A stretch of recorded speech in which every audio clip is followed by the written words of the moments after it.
Chapter 1. A Man and a Boy. Will Freeman was 36 years old, and he had never had a job in his life. Sometimes he thought about working. He looked through the job advertisements in newspapers and wrote occasional letters to employers, but he was never invited to interviews. He didn't mind. He was okay as he was. He was a cool guy with a cool lifestyle. He read quite a lot. He saw films in the afternoons. He went running. He cooked nice meals for himself and his friends. When he got bored, he went to Rome or New York or Barcelona for a few days. Will didn't need to work for money, because in 1938 his father had written a very successful Christmas song. Many famous singers had made recordings of this song, and each time Will's father had received royalties.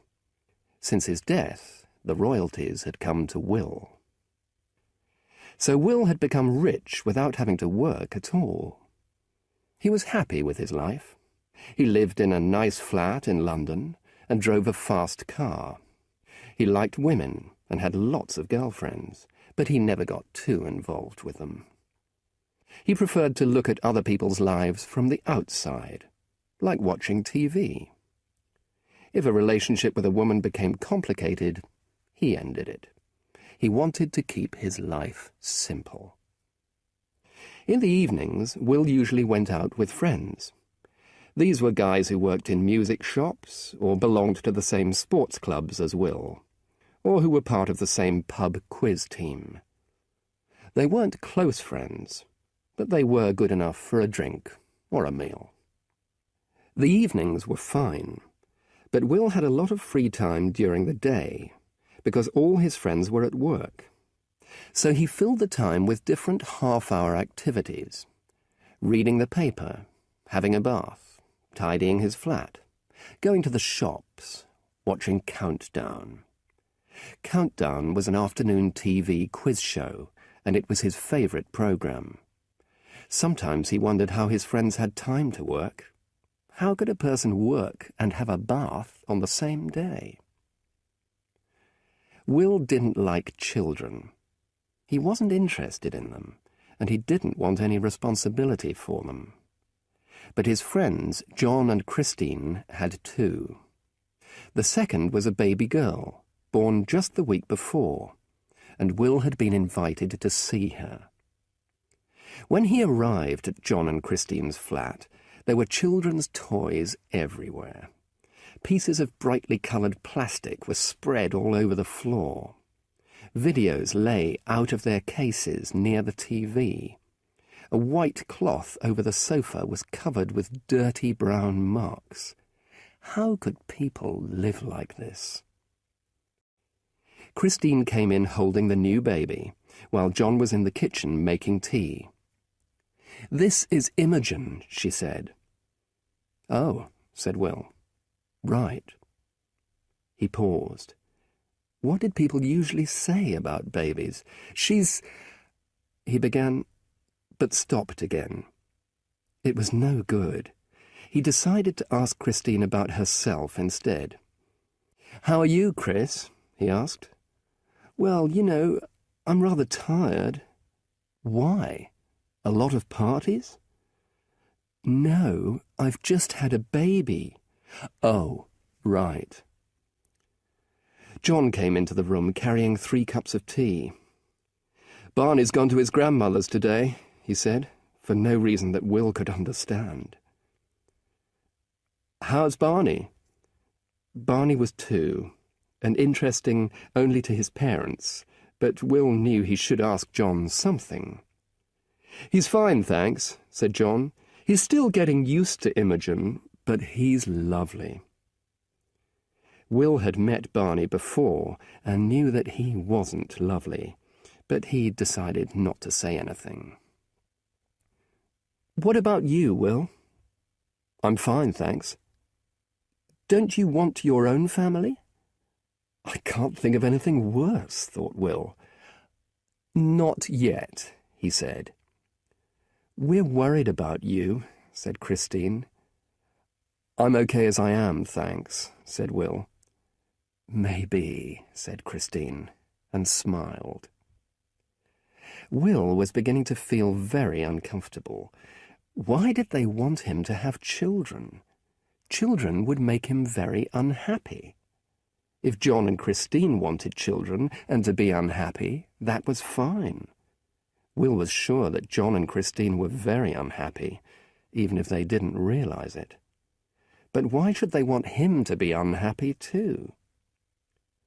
Will could see only one reason for having children. When you were old and poor, then they could look after you. But Will had plenty of money, so he didn't need toys on the floor or dirty sofas. John and Christine used to be okay, he thought. Will and a girlfriend had gone out to nightclubs with them once or twice a week, and they had all had a lot of fun. But since John and Christine had had children, everything had changed. Will didn't want to meet Imogen or hear how Barney was. He didn't want to hear about Christine's tiredness. He decided not to visit them again. "We were wondering," said John, "whether you'd like to be Imogen's godfather." The two of them looked at Will, smiling and waiting for his reply. Will laughed nervously. "Godfather," he said. "You mean church and things? Birthday presents? If you two are killed in an air crash, I'll have to look after her?" "Yes." "You're joking, aren't you?" "No," said John. "We've always thought that deep down inside you're a very serious and responsible person." "Oh, no," said Will quickly. "No, I'm not. I'm really a very shallow kind of person. Thank you very much for asking me, but I can't think of anything worse." He didn't stay much longer. Not far away, in the Holloway area of London, a 12-year-old boy called Marcus was lying in bed, unable to sleep. He was worrying about his mum and his new school. Marcus's mum was called Fiona, and she and Marcus had only been in London for a few weeks. They had moved there on the first day of the summer holidays, because Fiona had got a new job. Before moving to London, they had lived in Cambridge, where Marcus's father, Clive, still lived. Fiona and Clive had separated 4 years ago. Marcus thought London was quite boring. He and Fiona hadn't done much in the holidays. They'd been to see Home Alone 2, which wasn't as good as Home Alone 1. They'd been to have a look at his new school, which was big and horrible. And they'd had lots of talks about London and the changes in their lives. But really, they were sitting around waiting for their London lives to begin. Marcus had had 2 kinds of life. The first, which had ended when he was 8, was the normal, boring kind, with school and holidays and homework and weekend visits to grandparents. The second kind was more confused, because there were more people and places in it. His mother's boyfriends and his dad's girlfriends, flats and houses, Cambridge and London. It was surprising how many things had changed when Fiona and Clive's relationship ended. But Marcus didn't mind. Sometimes, he thought, he even preferred the second kind of life to the first. It was more exciting, more happened, and that was a good thing. But now Marcus was very worried about his mum. She had started crying a lot in London, much more than in Cambridge. He didn't know why she cried. He wondered if it was about boyfriends. Marcus didn't mind if his mum had a boyfriend. She was pretty, he thought, and nice, and funny sometimes. He wanted his mum to meet someone who would make her happy. He couldn't help his mum with her problems, and she couldn't help him with his other big problem, school. His first day at his new London school had been a disaster. Marcus knew that he was different from most other kids of his age. He wasn't right for schools. Not big secondary schools like the one in London. His school in Cambridge hadn't been so bad. The children there were younger, and there were lots of weird kids there, so Marcus hadn't felt uncomfortable. It was okay not to be right for some things, he thought. He knew that he wasn't right for parties, because he was very shy. That wasn't a problem, because he didn't have to go to parties. But he had to go to school. Marcus couldn't talk to his mum about his problems at school, because she couldn't help. She couldn't move him to another school. Even if she did move him, it wouldn't make any difference. He'd still be himself, and that, it seemed to Marcus, was his real problem. The other kids laughed at him because he was weird. They laughed because he had the wrong trousers, the wrong shoes, and the wrong haircut.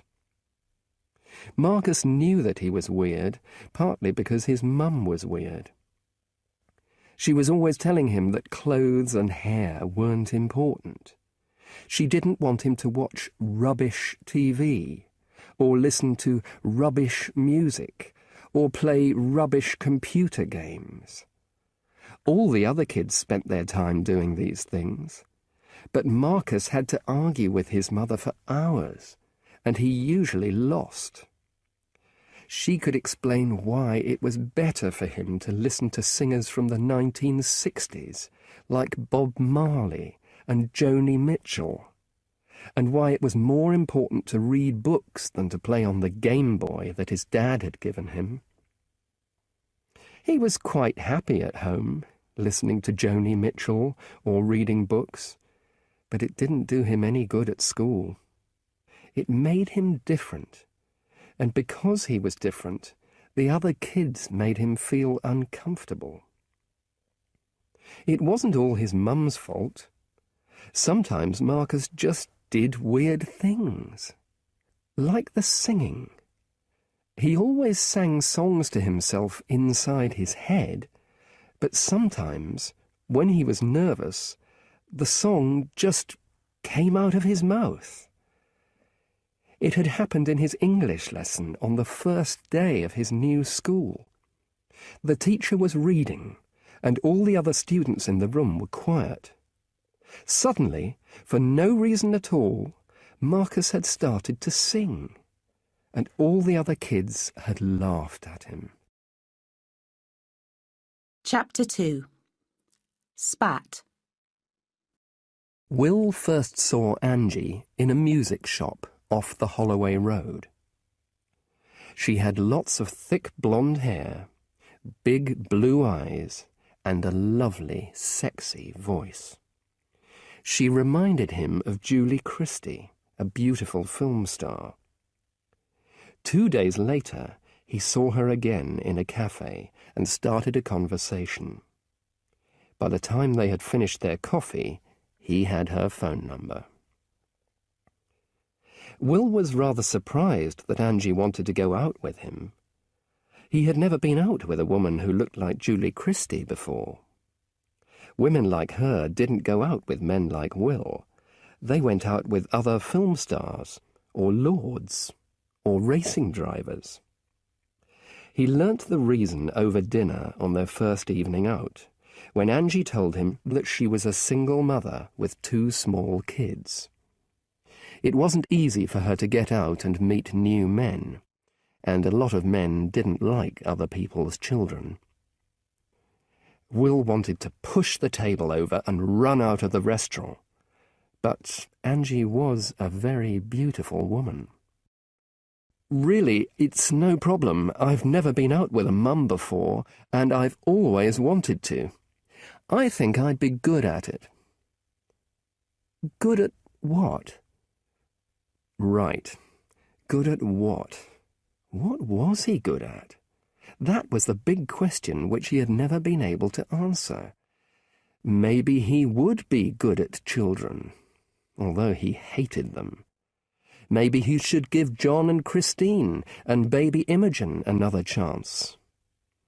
Maybe he was going to become Uncle Will. I don't know, doing things that kids like.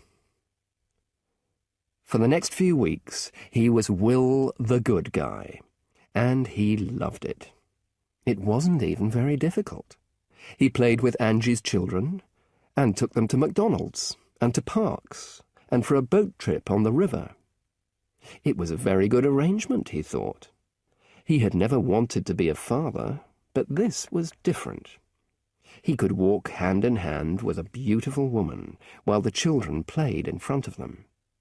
Everybody could see him doing it. And at the end of the afternoon, he could go home again if he wanted to. Angie made Will feel very good about himself.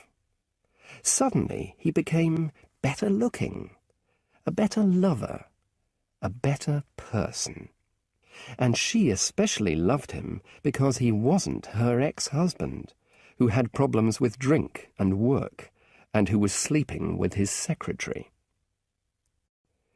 Will went out with Angie for 6 weeks, but there were some things that he was beginning to find difficult. Once, he booked tickets for the opening night of a new film, but Angie was half an hour late because she couldn't get a babysitter. And when they spent the night together, it always had to be at her place, and she didn't have a video machine or many CDs. But just when Will was thinking about ending the relationship, Angie decided to finish it. "Will, I'm so sorry, but I'm not sure this is working. It's not your fault. You've been great. It's me. Well, my situation, anyway. I've met you at the wrong time of my life, and I'm not ready for a serious new relationship." It really was very strange, Will thought. Angie had believed he was serious about her, and he hadn't been serious at all. Now she was starting to cry. He had never before watched a woman cry without feeling responsible, and he was rather enjoying the experience. "You don't have to be sorry for anything, really." Of all the evenings he had spent with Angie, he loved the last one the best. The relationship had been perfect, and had finished in a perfect way, too. Usually when his relationships with women ended, he felt guilty, but this time he had nothing to feel guilty about. Will knew then that there would be other women like Angie, bright, attractive, single mothers, thousands of them, all over London, and he knew he had a lot to offer them. He could sleep with them, make them feel better about themselves, be a parent for a limited time, and walk away without feeling guilty. What more could a man want? One Monday morning, Marcus's mum started crying before breakfast, and it frightened him. Morning crying was something new, and it was a bad, bad sign. It meant that it could now start at any time of the day, without warning. When he went into the kitchen, she was sitting at the kitchen table in her nightclothes, a half-eaten piece of toast on her plate, her eyes red from crying. Marcus never said anything when she cried. He didn't know what to say. He didn't understand why she did it, and because he didn't understand, he couldn't help. So he stood there, staring at her, with his mouth open. "Do you want some tea?" she asked him, in a sad little voice. "Yes, please." He made some toast, drank his tea, and picked up his bag. Then he gave his mother a kiss and went out. Neither of them said a word. What else could he do? On his way to school, he tried to work out what was wrong with her.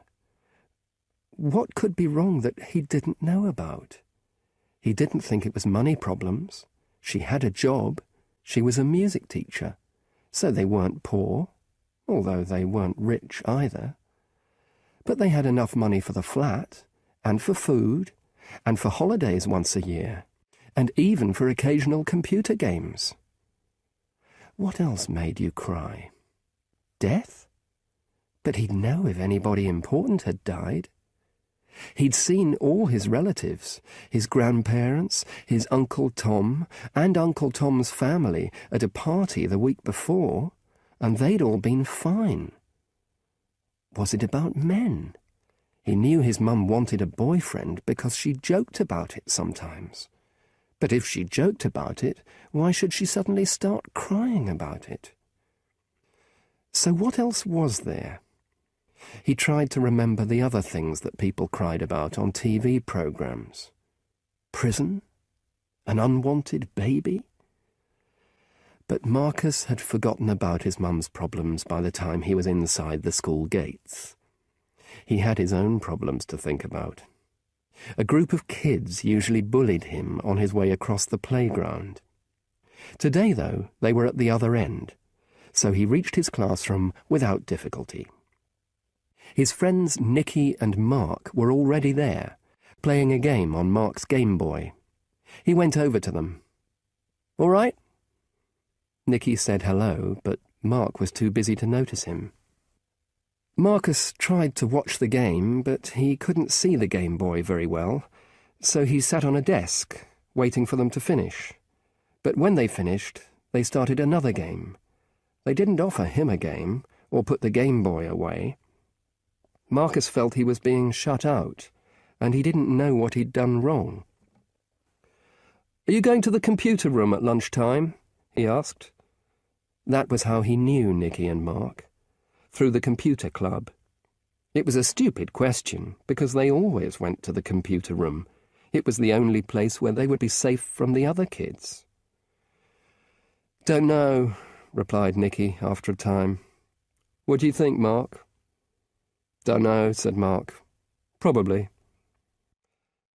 They weren't real friends, not like the friends he'd had in Cambridge, but he could talk to them because they were all different from the other kids in the class. All three of them wore glasses. None of them was interested in clothes, and they all liked computer games. Two older boys came and stood in the doorway. "Give us a song," they said to Marcus. Marcus didn't know these boys, but they'd probably heard about him singing in the English class. Mark and Nicky started to move away, leaving him alone. Then the older boys started insulting Mark and Nicky and making jokes about girls and sex.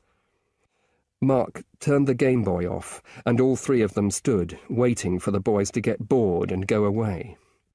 Marcus tried to play a game inside his head, listing different kinds of chocolate. At last, the two older boys left. The three of them didn't say anything for a time. Then Nicky looked at Mark, and Mark looked at Nicky, and finally Mark spoke. "Marcus, we don't want you with us." "Oh," said Marcus. "Why not?" "Because of them." "They're not my problem." "Yes, they are," said Mark. "We never got into trouble with anyone before we knew you, and now we have problems every day." Marcus understood. They would be better without him. But he had nowhere else to go. Will was looking for ways to meet single mums like Angie, but he didn't know where to find them. Where did single mums go? And how could he get their phone numbers? Then he had a wonderful idea. He would pretend to be a single father and join a single parents group. So he invented a 2-year-old son called Ned. "I'm a single father. I have a 2-year-old son." "I'm a single father. I have a 2-year-old son," he told himself. But he couldn't actually believe it. He didn't feel like a parent. He was too young, too old, too stupid, too intelligent, too cool, too impatient, too selfish, too careless, too careful. When he looked in the mirror, he couldn't see a dad, especially a single dad. He telephoned a single parents group called SPAT, Single Parents Alone Together, and spoke to a woman called Frances. SPAT met on the first Thursday of each month in a local adult learning centre, and Frances invited Will to the next meeting. He was very worried that he'd get something wrong, like the name of his imaginary son. He couldn't stop thinking of him as Ted, not Ned. The centre was a depressing place with lots of classrooms. Will listened for the sounds of a party, but he couldn't hear anything. Finally, he noticed a small piece of paper on a classroom door with the word SPAT on it. There was only one woman in the room. She was taking bottles of white wine, beer, and water out of a box and putting them on a table in the centre of the room. All the other tables and chairs had been pushed to the back of the room. It was the most depressing place for a party that Will had ever seen. "Have I come to the right place?" he asked the woman. She had a sharp nose and a bright red face.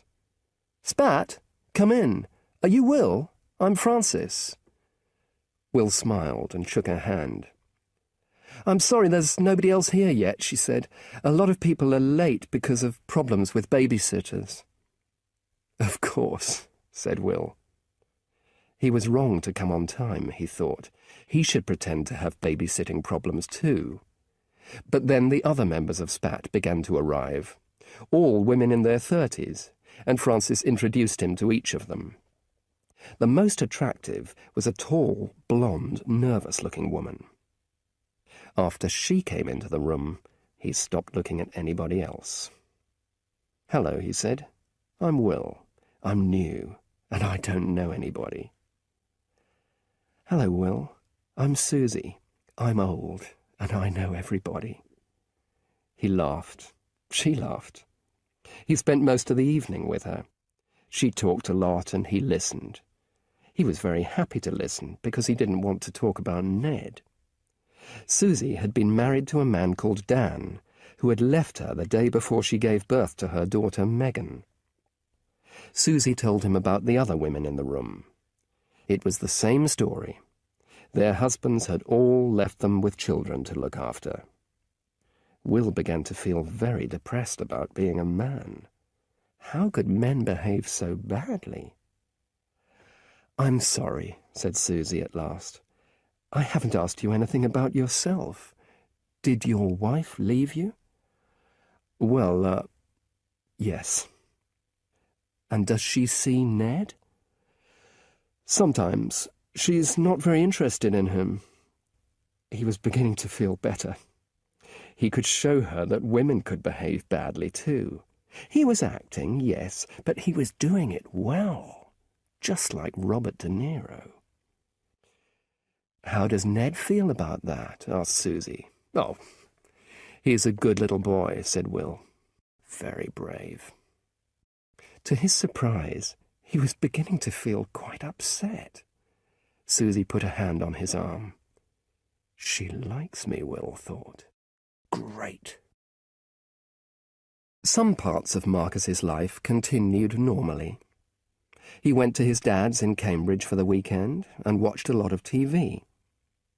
On the Sunday, he and his dad and Lindsay, his dad's girlfriend, went to Lindsay's mum's house. Lindsay's mum lived by the sea, and they went for a long walk on the beach. Marcus liked Lindsay's mum. He liked Lindsay too. Even his mum liked Lindsay. Marcus felt better after the weekend in Cambridge. He had a good time with everybody, and nobody seemed to think he was weird. But the day after he got back, he came home from school and found his mum lying on the floor with a coat over her. "Didn't you go to work today?" This morning, I was sick this afternoon." "What kind of sick?" asked Marcus. She didn't reply, and Marcus felt angry. He was only a kid, and things couldn't continue like this. He was having an awful time at school and an awful time at home, and school and home were almost the only places he knew. So someone was going to have to help him, and that person had to be his mum. She had to do something about it. He was only a kid, and she was his mum, and if he felt bad, it was her job to stop him feeling bad. "What kind of sick?" he asked again, in a rough voice. She began to cry, and Marcus felt frightened. "You've got to stop this." "I can't." "You've got to. If you can't look after me, then you'll have to find someone who can." His mum turned over on her stomach and looked at him.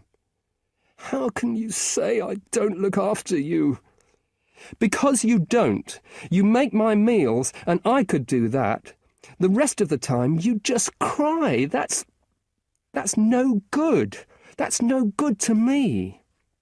She cried even more then. Marcus went upstairs and played a computer game. But when he came downstairs again, she had got up and was cooking supper. "You're going to a picnic on Saturday," she said suddenly. "A picnic? Where?" "In Regent's Park." "Who with?" "Susie." "Not that spat crowd?" "Yes, that spat crowd. I hate them." When Marcus and his mum had first moved to London, they had gone to a spat summer party in someone's garden. It had been full of horrible little kids, all about 10 years younger than Marcus. "Are you going?" he asked. "No, I need a rest. You told me to find someone to look after you, so that's what I'm doing. Susie's better at it than I am." Susie was Fiona's best friend. They'd known each other since their school days. She was nice, and Marcus liked her a lot, but he didn't want to go to a spat picnic. "I can stay here. I'll keep out of your way. I can sit in my room all day playing games." "I want you to get out. Do something normal. We're not doing each other any good." Marcus was shocked. What did she mean they weren't doing each other any good? She wasn't doing him any good, but what had he done to her? He couldn't think of anything. He felt like crying too. Chapter 3. The Dead Duck Day. Will wanted to go to the spat picnic in Regent's Park because Susie was going. But he knew that Susie would expect Ned to be there too. So he had to invent a reason why Ned couldn't go. He telephoned Susie on the morning of the picnic and told her that his ex-wife had taken Ned out. "But that's terrible, Will," said Susie. "You can't let her change your plans like that." I know, he said. "And she's taken my car, too. Can I go with you to Regent's Park?" "Yes, of course," replied Susie. "I'm bringing a 12-year-old kid, too. Marcus, my friend Fiona's son. She's asked me to look after him for the day." All the way to the park, Susie talked about Will's ex-wife. She was very angry about Paula's behaviour. Had he called her Paula? Will couldn't remember. Things were getting rather complicated, he thought. How much longer could he continue pretending? And how could he ever invite Susie round to his flat? There were no toys there, and he didn't even have 2 bedrooms. They walked through the park to the lake. Susie was pushing her daughter, Megan, in a pushchair, and Marcus was walking beside them. Will thought Marcus was a weird kid. He had a very strange haircut and odd clothes. "I don't even know what you do," said Susie. "Nothing." He usually invented a job, but he had told enough lies. He had to give Susie something that was real. "Oh, well, what did you do before?" "Nothing." "You've never worked?" "Well, only for a day or two. My dad wrote a famous song, and I lived from the royalties." "Michael Jackson makes £60 million an hour," said the weird kid. "How much do you make?" "Marcus," said Susie. "So, what's this song, Will?" Will told them. He hated telling people because the title sounded so silly. "Really?" Susie and Marcus both started singing the same part of the song. People always did this, and he hated that too. "But haven't you ever wanted to work?" asked Susie. "Oh, yes, sometimes, but I never seemed to do anything about it." It was true. Every day for the last 18 years he had got up in the morning thinking about finding a job. But by the evening he had lost interest.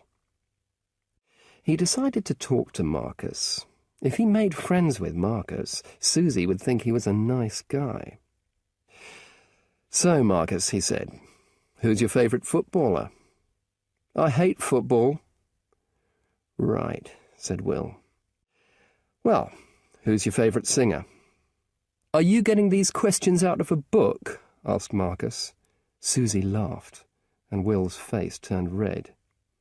"No," he said, "I'm just interested."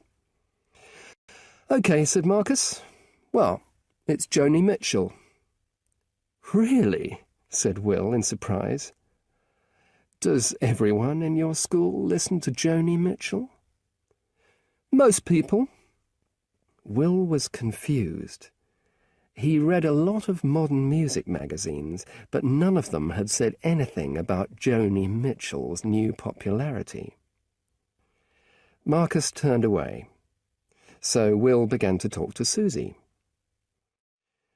"Do you often have to look after him?" he asked. "Not often, but Fiona, his mum, isn't feeling very well." "She's going crazy," said Marcus calmly. "Cries all the time. Doesn't go to work." "She isn't crazy, she just needs a rest." They could see the spat crowd of mothers and children sitting by the lake in front of them. The mothers were pouring juice into cups, and the children were eating sandwiches. Will played with the children for most of the afternoon. He kept away from the adults sitting on blankets under a tree because he didn't want to have to answer difficult questions about Ned. He kept away from Marcus, too. Marcus was walking round the lake, throwing bits of his sandwich at the ducks. Later, Susie came to talk to him. "You miss him, don't you?" "Who?" He meant it. He had no idea what she was talking about. But then he remembered about Ned. "I'll see him later." "What's he like?" asked Susie. "Oh, nice. He's a really nice boy." Before Susie could ask more questions, Marcus ran over to them. He seemed very nervous and upset. "I think I've killed a duck," he said. Will, Susie, Marcus and Megan stood on the path by the edge of the lake, staring at the duck's dead body in the water. "What happened, Marcus?" Will asked. "I don't know. I was just throwing a piece of my sandwich at it. I didn't mean to kill it." "What's that in the water next to it? Is that the bread you threw at it?" "Yes," said Marcus. He didn't like Will much, so he didn't want to answer his questions. "That's not a sandwich, that's a loaf," said Will. "I'm not surprised the duck was killed." "Perhaps I didn't kill it," said Marcus. "Perhaps it died because it was ill." Nobody said anything. They were all staring so hard at the scene of the crime that they didn't notice the park keeper standing next to them. Marcus felt very frightened. He would be in big trouble now. "One of your ducks has died," said Will. He made it sound like the saddest thing he'd ever seen. Marcus looked up at him. Maybe Will wasn't such a bad guy. "I was told it was your boy's fault," said the park keeper. "It's a crime to kill a duck, you know." "Are you suggesting that Marcus killed this duck? Marcus loves ducks. Don't you, Marcus?" "Yes," said Marcus. "They're my favourite animal. My favourite bird." This was rubbish, because he hated all animals, but he thought it helped. "I was told he was throwing enormous loaves at it." "No," said Will. "He was throwing bread at the duck's body. He wanted to sink it because the sight of a dead bird was upsetting my friend's little girl, Megan." There was a silence. At last the park keeper spoke. "Well, I'll have to go into the water and get it," he said. Marcus felt much better. He wouldn't have to go to prison. They were walking back to the rest of the spat group when a strange thing happened. Marcus saw, or thought he saw, his mum. She was standing on the path in front of them, and she was smiling. But when he looked again, she wasn't there. Usually, when Susie took Marcus home after a day out, she left him outside his flat and waited until he got inside. But today, she parked the car and lifted Megan out in her car seat. She was never able to explain why she had done this. Will wasn't invited, but he followed them in. Marcus put the key in the door of the flat and opened it, and a new part of his life began, without any warning at all. His mum was half on and half off the sofa. Her face was white, and there was a pool of sick on the carpet, and an empty pill bottle beside her. He couldn't speak. He didn't know what to say. He didn't cry, either. The situation was much too serious for that. So he just stood there. But Susie dropped the car seat and ran over to his mum and started screaming at her and shaking her. Marcus was confused. Why was Susie so angry with someone who wasn't very well? Susie shouted at Will to call for an ambulance and told Marcus to make some black coffee. His mum was moving now and making a terrible noise that Marcus had never heard before and never wanted to hear again. "Fiona, how could you do this?" Susie screamed. "You've got a kid! How could you do this?" Suddenly, Marcus understood that his mum had tried to kill herself. He had seen some shocking things, mostly on videos at other people's houses, but they hadn't frightened him because they weren't real life. This situation with his mum was different, because it was very real. There wasn't anything shocking in the room, and he could see that his mum wasn't dead, but it was the most frightening thing he'd ever seen, and he knew he'd never forget it.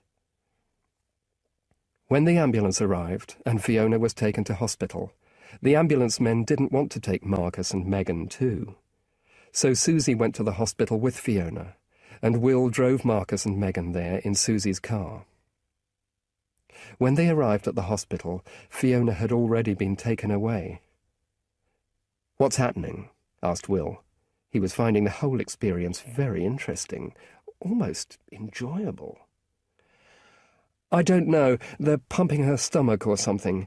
She was talking a little in the ambulance. She was asking about you, Marcus." "That's nice of her." Susie tried to put her arms round him. "Listen, Marcus," she said. "This isn't about you. You know that, don't you? I mean, you're not the reason she's here." "How do you know?" He pushed Susie away and went to get a drink from a machine. "What can you tell a kid whose mother has just tried to kill herself?" Will asked. He really wanted to know. "I don't know," said Susie worriedly, "but we'll have to think of something." They waited in the hospital for a long time. Megan went to sleep, and Marcus ate a lot of sweets and chocolate from the machine. None of them talked much. At last, a woman came over to see them. Not a nurse or a doctor, but somebody official. "Hello. Did you come in with Fiona Brewer?" "Yes, I'm her friend Susie, and this is Will, and this is Fiona's son, Marcus." "Right. We're keeping Fiona here for the night. Is there somewhere Marcus could go?" "He can stay with me tonight," said Susie. She put Megan back into the car seat, and they made their way out to the car park. "I'll see you soon," said Will. "I'll call you." "I hope things are okay with Ned and Paula," Susie said. For a moment, Will didn't know who she meant. Ned and Paula? Ned and Paula. Ah, yes, his ex-wife and son. "Oh, it'll be fine. Thanks." He said goodbye and went to find a taxi.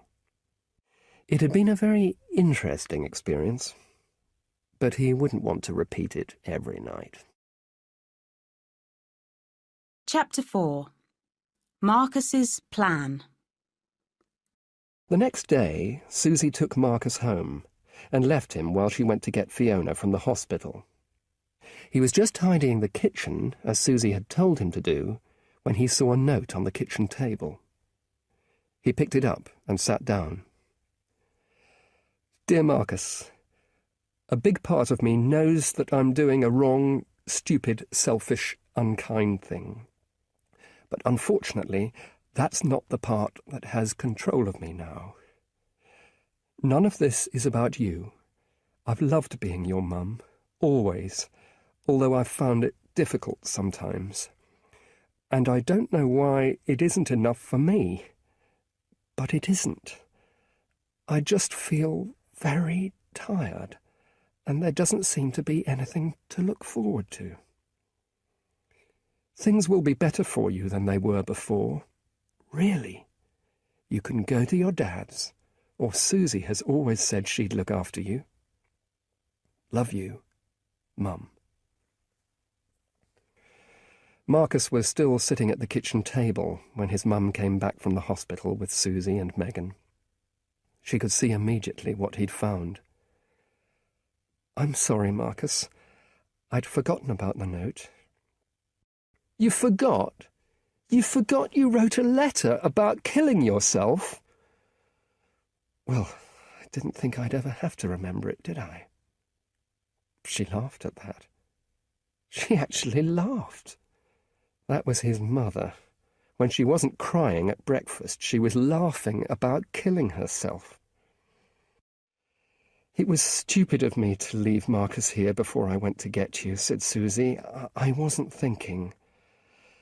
"Susie, none of this is your fault, but maybe Marcus and I ought to have a little talk alone." "Of course," said Susie. She gave Marcus a kiss. "She's fine," she whispered, loud enough for his mum to hear. "Don't worry about her." When Susie had gone, Fiona made tea and sat down at the table with Marcus. "Are you angry with me? What do you think? Because of the letter? Because of the letter? Because of what you did? Everything?" "I can understand that. I don't feel the same as I did on Saturday, if that's any help." "So your problems have all just gone away?" "No, but at the moment I feel better." "At the moment's no good to me," said Marcus. "I can see that you're better at the moment. You've just made tea. But what happens when I go back to school? I can't be here to watch you all the time." "No, I know, but we've got to look after each other." Marcus was no longer interested in what his mum said. The important thing was what she did, or what she was going to do. She wasn't going to try and kill herself again today. She'd drink her tea, and tonight they'd watch TV, and it would feel like the beginning of a different, better time. But that time wouldn't last forever. Marcus knew that, for him, things would never be the same again. 2 people in a family weren't enough. He'd always thought that 2 was a good number, and that he'd hate to live in a family of 3 or 4 or 5. But now he could see that if there were lots of people in a family and one of them died, you wouldn't be left on your own. But how could he make his family grow? He was going to have to find a way. Will kept thinking about Marcus and Fiona. There wasn't much else happening in his life, so he had a lot of time to think about them. He had a strange thought. Perhaps he should try and help them. He telephoned Susie. "I was wondering how Marcus and Fiona are," he said. "Not too bad, I think. She hasn't gone back to work, but Marcus went to school today. Listen, do you think there's any way I could help? Perhaps I could take Marcus out." "Would you like to?" said Susie. "I could ask Fiona." "Thanks," said Will. "And it would be nice to see you and Megan again soon." "Yes," said Susie. "I'm looking forward to meeting Ned." Will bought Time Out, a magazine with information about events in London. He was looking for something that a 12-year-old boy might like to do on a Saturday. He tried to remember what he liked doing at Marcus's age, but he couldn't. Then the telephone rang. "Hi, Will. It's Marcus." "Hi, Marcus." "Susie said you want to take me out for the day on Saturday. I'll come if my mum can come too." "What?" "I'll come if my mum can come too. And she hasn't got any money, so we'll either have to go somewhere cheap or you'll have to pay for us." "Well, wouldn't it be better with just you and me? Your mum could stay at home and have a rest." Suddenly Will remembered last Saturday. They had left Fiona at home to rest, and she had tried to kill herself. "I'm sorry, Marcus," he said quickly. "I wasn't thinking. Of course your mum can come too. That would be great." "We haven't got a car. You'll have to bring yours. And you can bring your little boy if you like." He laughed. "Thanks." "That's okay," said Marcus generously. "He'll be with his mum again on Saturday." "Fine. Come round at about 12:30. You remember where we live? Flat 2, 31, Cranesfield Road, Islington, London, N1 2SF. "Right," said Will. "See you then." Marcus wasn't really worried about leaving his mum. She was still in a strange, calm mood, but he wanted her to come so that she and Will could meet. And after that, he thought, it should be easy. His mum was pretty, and Will seemed quite rich. They could go and live with him and his kid, and then there would be 4 of them, and 4 was twice as good as 2. Then, if one of them died, it wouldn't matter so much. Marcus wasn't even sure whether he liked Will or not, but it didn't matter. He could see that Will wasn't bad or drunk or violent, so he would be okay. And Marcus knew a little about Will. One day, on his way home from school, he had seen Will out shopping and had followed him home like a private detective. He hadn't really found out much about him except where he lived, but Will seemed to live alone, no girlfriend, no wife, no little boy. Perhaps the little boy was with his girlfriend at home. But if Will had a girlfriend, why was he trying to get friendly with Susie? When Will arrived on Saturday, his mum was looking good, Marcus thought. She was wearing her best trousers and a hairy jumper, and she was wearing makeup for the first time since the hospital, and a pair of brightly coloured earrings from Zimbabwe. "Thanks for everything you did last weekend," she said. "I'm very grateful." "It was a pleasure. I hope you're feeling... My stomach's fine. I suppose I must still be a bit crazy, though. That sort of thing doesn't get better quickly, does it? Will looked shocked, but she just laughed. Marcus hated it when she made jokes to people who didn't know her well. Will took them to a restaurant called 28. After they had ordered their food, Marcus hoped that Will and his mum would start talking, but they seemed to be finding it difficult to start a conversation, so he had to help them. "Don't just sit there," he said. "Talk to each other." Both Will and Fiona looked at him. "What do you want us to talk about?" asked Will. "Anything. Politics, films, murders. I don't care." "I'm not sure that's how conversation happens," said his mother. Marcus started asking questions to make them talk, but he wasn't very successful. "Leave us alone, Marcus. You're making it more difficult, not easier," said Fiona. "We'll start talking soon."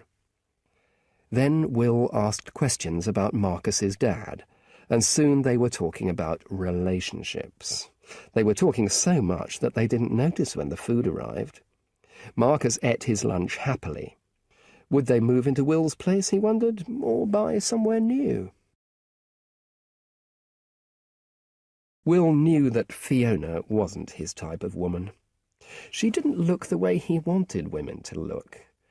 He didn't think looks were important to her at all. Why didn't she get a good haircut and wear nice clothes? And she was just too strange. He could see now why Marcus was so weird. She believed in things that Will didn't care about, like being a vegetarian. Will still wanted to help them. One evening he was invited to supper at their flat. He didn't like the food very much, something vegetarian with peas and rice and tinned tomatoes, but he quite enjoyed the conversation. Fiona told him about her job as a music teacher, and they talked about his dad's song. But later, Fiona sat down at the piano and started to sing.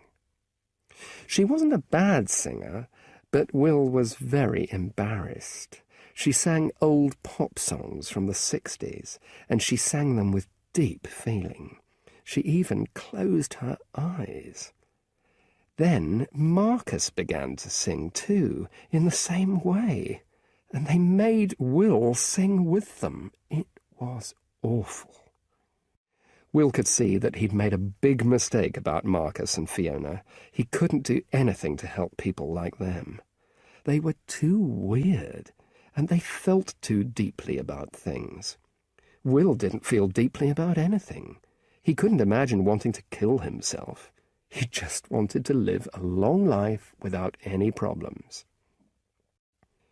Fiona called Will and left a message on his answer machine, but he didn't call her back. He was trying to return to his old life.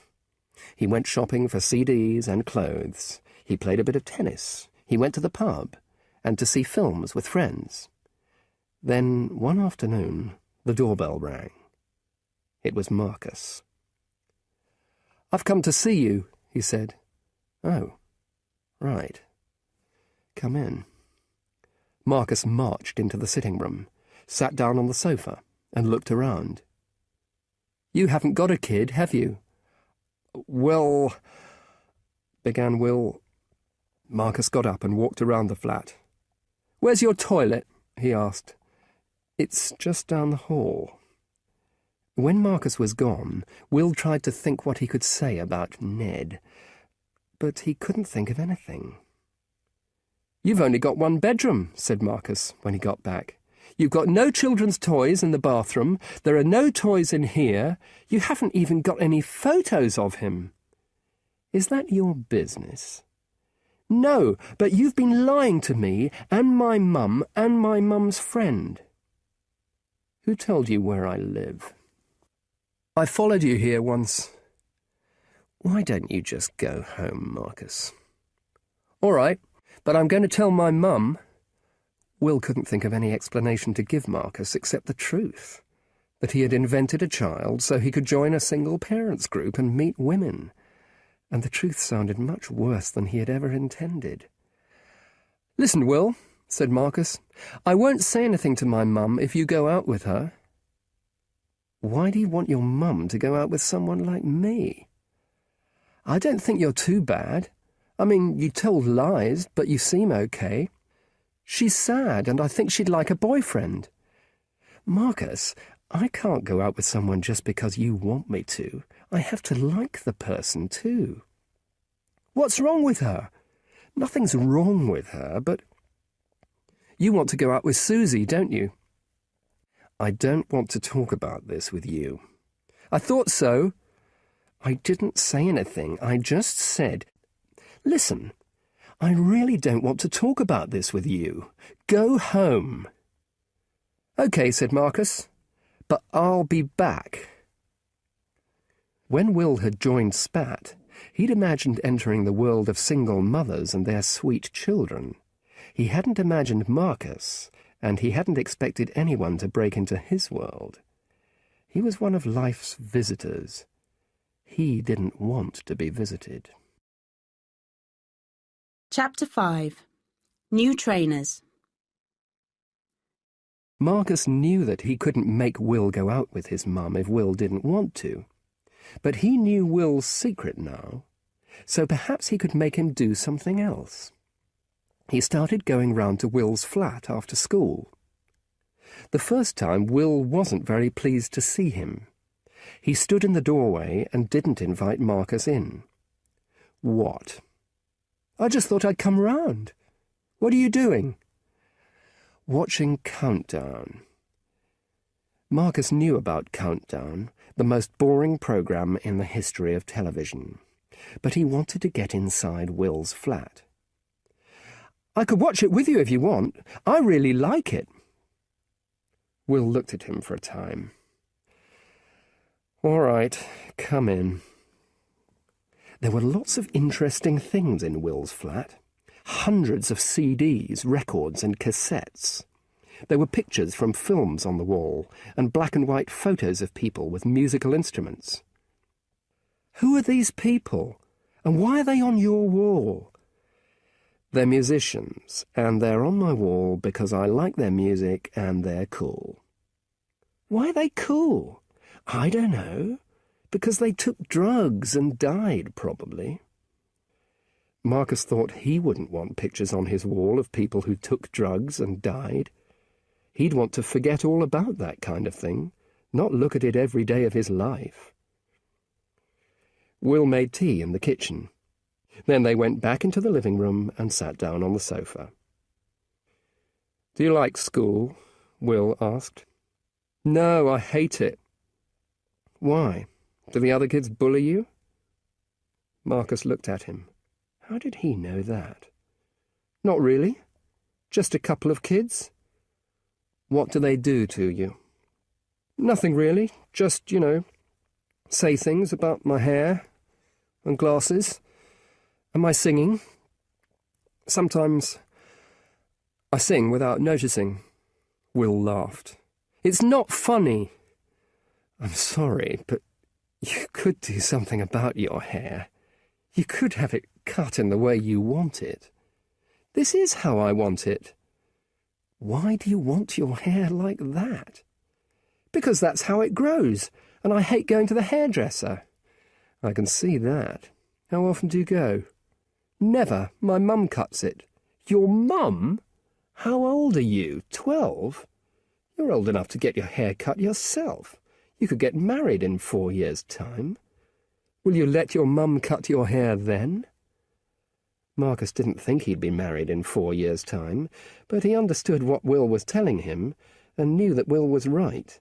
But there was another way of looking at the situation. If his mum was going to cut his hair in 4 years' time, then she would still be alive. Marcus visited Will a lot that autumn, and by about the 3rd or 4th visit he felt that Will was getting used to him. They didn't talk about much at first, but one day Will said, "How's the situation at home?" for no reason that Marcus could understand. "You mean my mum?" Yes. She's all right, thanks. Marcus had never talked about it, and he'd never said how he felt. But what he felt, all the time, every day, was a horrible fear. This was the main reason why he came round to Will's after school. Every time he climbed the stairs at home, he remembered the dead duck day. When he saw his mum watching the news, or eating or preparing work on the dining table, he wanted to cry, or be sick or something. But he couldn't talk about it. Are you still worried about her? A bit, when I think about it. How often do you think about it? I don't know. He thought about it all the time. All the time. All the time. Could he say that to Will? He didn't know. He couldn't say it to his mum, or to his dad, or to Susie. They would all be too worried about him. He just wanted a promise from someone, anyone, that it wouldn't happen again, ever. And no one could do that. Will was wishing that he hadn't asked Marcus about Fiona, because it was clear that the boy was very upset. Will wasn't used to coping with people with real-life problems. He liked watching people's problems on TV, but he'd never had anyone with problems on his sofa before. Sometimes they managed conversations about other things, like Marcus's dad. Do you see your dad often? Quite often. Some weekends. He's got a girlfriend called Lindsay. She's nice. Would you like to see him more than you do? No. Well, that's all right then.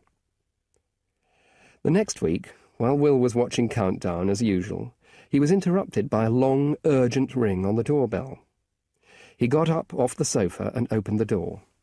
Marcus was standing on the doorstep, and two ugly-looking boys were throwing hard sweets at him. Some sweets hit Will. "What do you think you're doing?" He couldn't remember the last time he had been so angry. The boys ran away, and Will went back into the flat. Marcus was sitting on the sofa watching Countdown. Who were they? "I don't know their names," said Marcus, his eyes on the TV. "They're in the class 2 years above me at school." "Marcus, does this happen often?" "Well, they've never thrown sweets at me before." "I'm not talking about the sweets. I'm talking about older kids bullying you." "Oh, yes, not those two."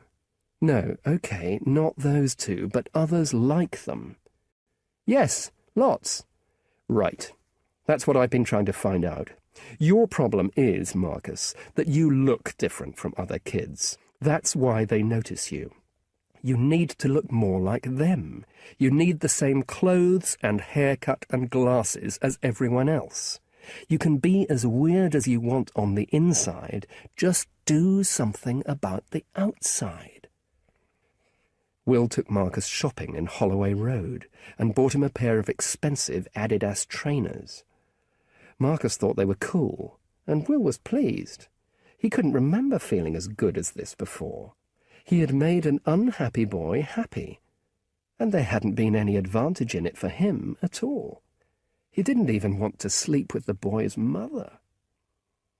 But the next day, Marcus's new trainers were stolen. He came home from school wearing only a pair of black socks.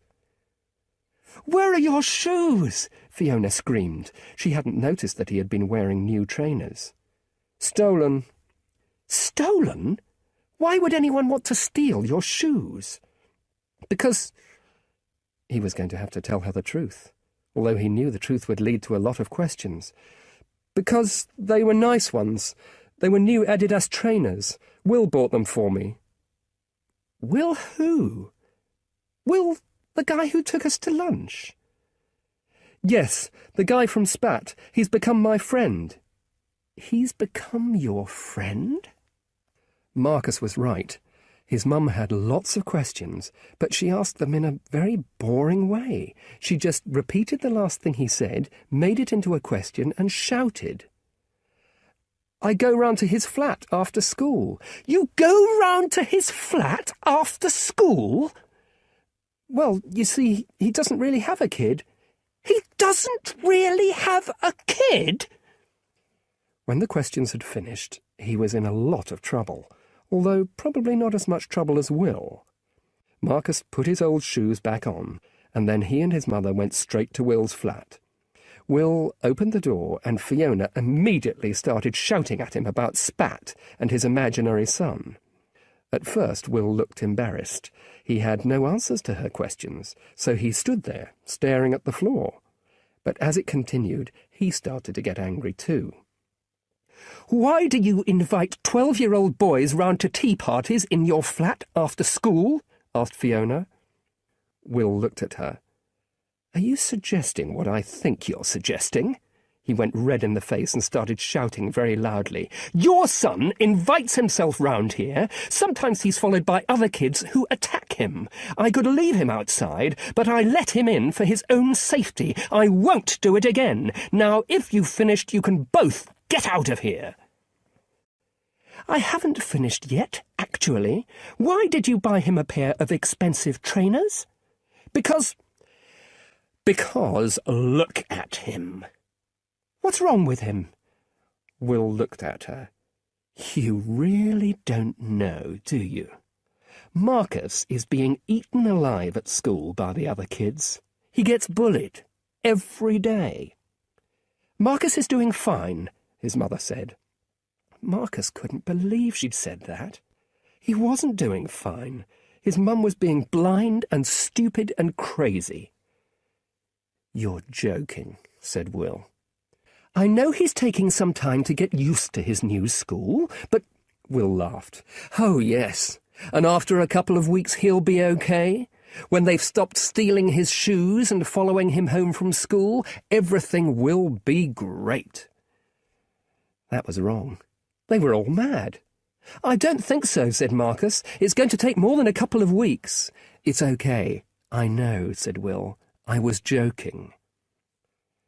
Marcus didn't think there was much to joke about in the situation, but he was very pleased that Will understood what was happening to him at school. He'd only known Will for a short time, and he'd known his mother all his life, so why could Will understand and his mother couldn't? But now his mother understood too, because Will had told her. You're not going to Will's again, Fiona said to Marcus on the bus on the way home. If you've got anything to say, you say it to me. If you need new clothes, I'll get them. But you don't know what I need. I don't know what I need, only Will knows. He knows what kids wear. We don't need that kind of person. We're doing all right our way. Marcus, I've been your mother for 12 years. I do know what I'm doing. Marcus didn't think either of them was doing all right. He wondered if his mother had a kind of plan for him. In the next few days, he began to notice the way she talked to him. He was interested in everything she said about what he should watch on TV, or listen to, or read, or eat. She had always said it was important to talk about things, and that she wanted him to think for himself. They had often discussed what was bad about fashion, and modern pop music, and computer games. But if she didn't like what he said, she argued with him until he agreed with her. But he hadn't agreed, really. He'd just lost the argument.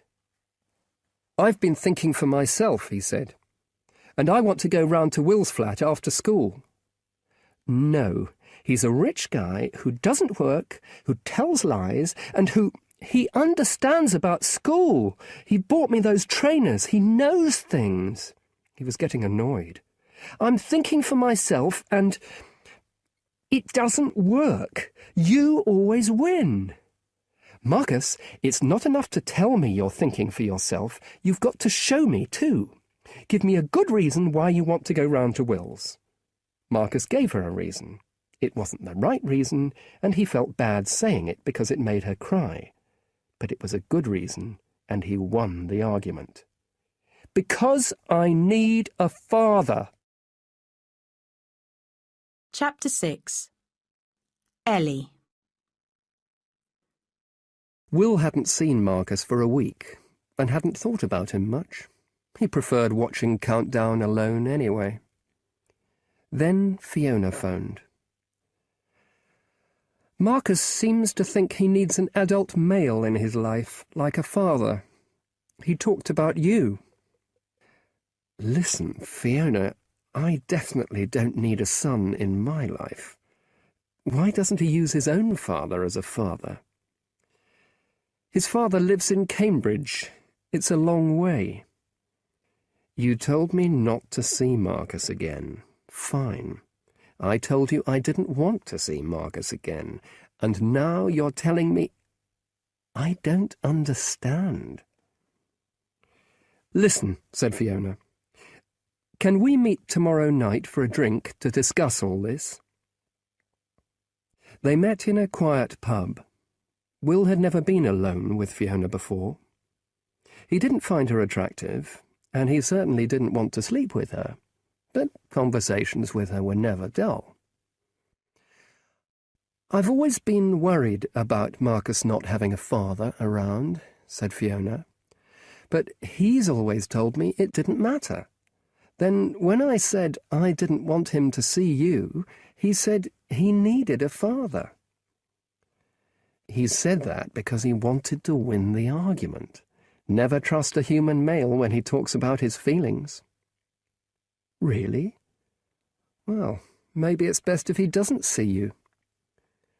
"What do you want me to do if he rings the doorbell?" "Don't let him in." "Right." Marcus was waiting for Fiona at home. He didn't like the idea of his mum talking to Will, because he'd stopped believing that he and his mum and Will and Ned were going to live together in Will's flat. Ned didn't exist, and Will and Fiona didn't like each other very much. When Fiona came back, he looked at her face to see if she was angry or depressed, but she seemed okay. "Did you have a good time?" "It was okay, but you're not going round there again. He's not going to answer the door. He told me."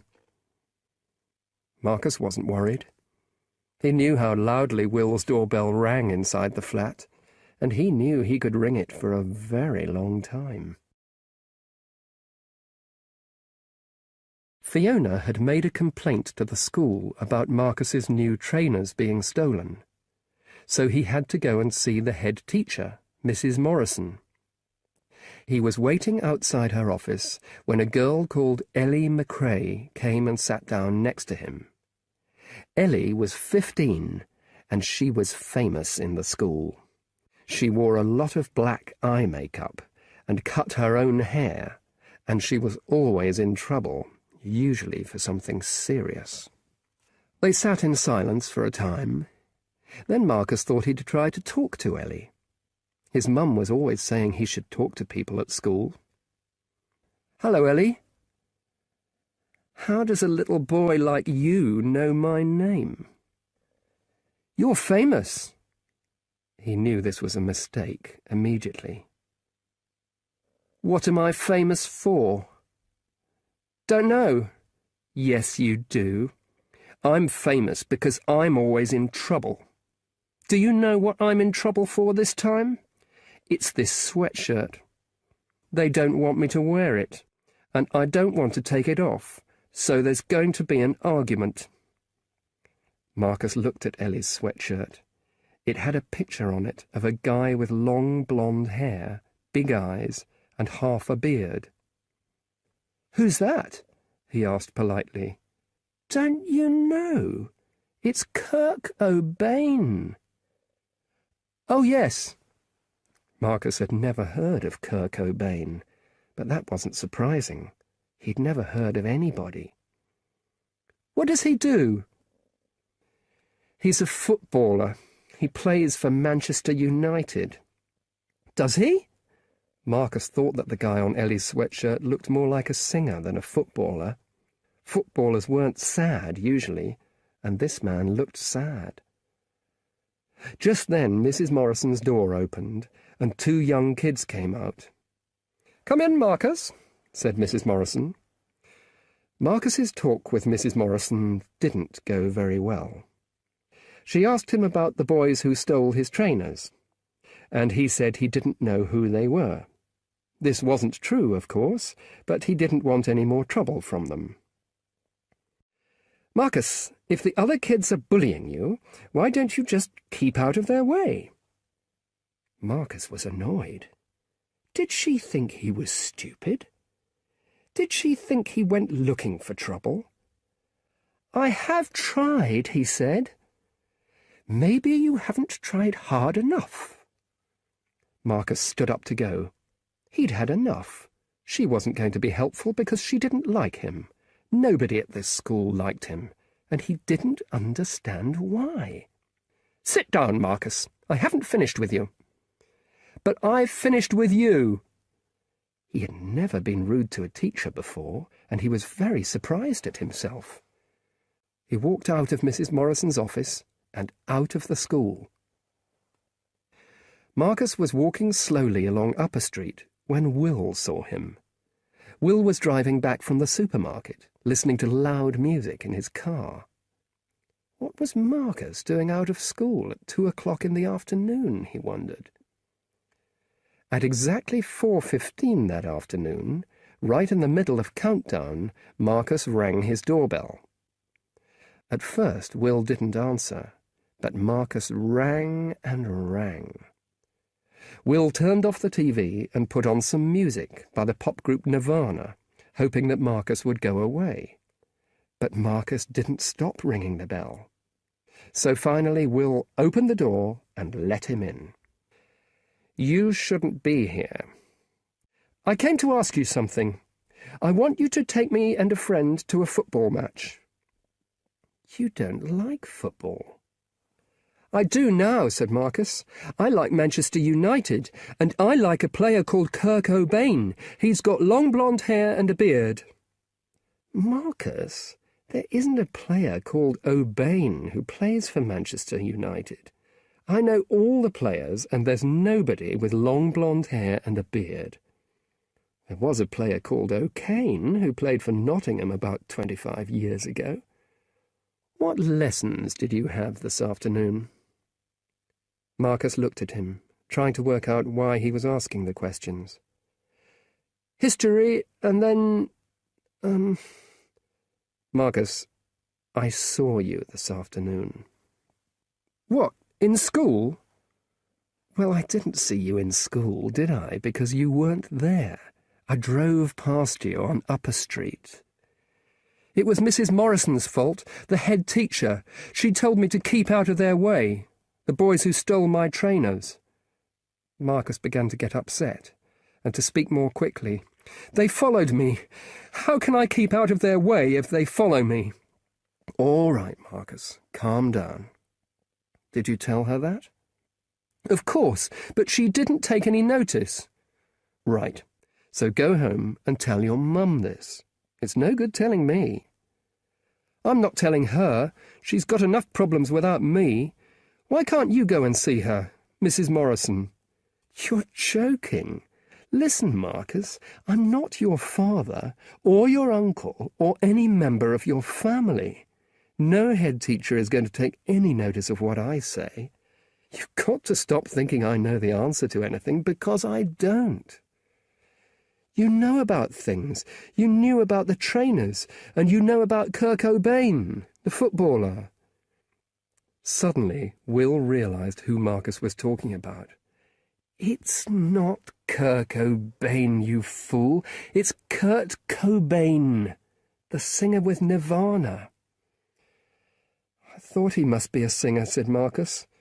I didn't know about him, and my mum wouldn't either. But you did. You see? You know things. You can help. It was then, for the first time, that Will understood the kind of help that Marcus needed. Fiona had given him the idea that Marcus needed an adult male in his life, but that was wrong. Marcus needed help to be a kid. And, unfortunately for Will, that was exactly the kind of help that he could give. Will couldn't tell Marcus how to grow up, or how to cope with a mother who wanted to kill herself, but he could certainly tell him that Kurt Cobain wasn't a footballer. Marcus went back to school the following day. Nobody had noticed that he had been absent the afternoon before, so he didn't get into trouble. In the morning break, he found Ellie and a friend from her class, Zoe, by the drinks machine. Ellie was wearing her Kurt Cobain sweatshirt. "Kurt Cobain doesn't play for Manchester United," he told her. He sings for Nirvana. A friend of mine has got one of their CDs. Never mind." "Thanks for telling me," said Ellie, and laughed. "What year's your friend in? I didn't think anyone in this school liked Nirvana. And what do you think of them?" "He's left school. He's quite old. And I don't know what I think of Nirvana." Will had played him some of their music the evening before. It had been very noisy, with a lot of shouting, but there had been some quiet bits too. He didn't think he would ever like it as much as Joni Mitchell or Mozart, but he could understand why Ellie might like it. "It's a bit noisy," said Marcus, "but the picture on the cover is very interesting." It was a picture of a baby swimming after a dollar note. Will had said something about the picture, but he couldn't remember what it was. "I think the cover has a meaning, something about society." Ellie and Zoe looked at each other and laughed. "You're very funny," said Zoe. "Who are you?" "Marcus." "Cool name," said Zoe, and they laughed again. "See you around, Marcus." It was the longest conversation he'd had with anyone at school for weeks. Later he told Will about Ellie. "Can I invite her round to your flat?" he asked. "I'm not sure she'd come, Marcus. How old is she? 15? I'm not sure 15-year-old girls want to go around with 12-year-old boys. She probably has a 25-year-old boyfriend who rides a Harley-Davidson." Marcus hadn't thought of that.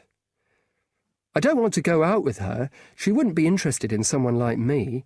But we can come round here and listen to your Nirvana CDs, can't we?" "She's probably heard them already." Marcus was getting annoyed with Will. Why didn't he want him to make friends? "OK, forget it then." "I'm sorry, Marcus. I'm glad you spoke to Ellie today, but a 2-minute conversation with someone who's laughing at you, I'm not sure this relationship is going to last." Marcus wasn't listening. Ellie and her friend had said he was funny, and he'd made them laugh. That had made him feel good, and he knew he could make them laugh again. The next day he saw them again by the drinks machine. "Ellie, how old is your boyfriend?" The girls laughed, and Marcus felt happy. "My friend Will said he's probably about 25 and rides a Harley-Davidson." "He's 102, said Ellie. "How old's your girlfriend? She probably wants to kill me, doesn't she?" "I haven't got one," said Marcus, and the girls laughed again. They were laughing all the time now. Ellie and Zoe came looking for Marcus at lunchtime. He was at his desk eating sandwiches when they came into his classroom, calling his name.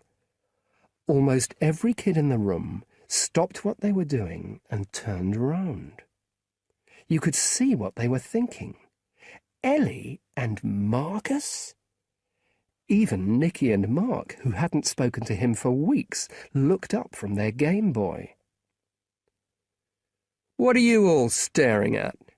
Marcus is our friend. Aren't you, Marcus? Let's go to our classroom. You don't want to stay here with these boring little kids, do you?"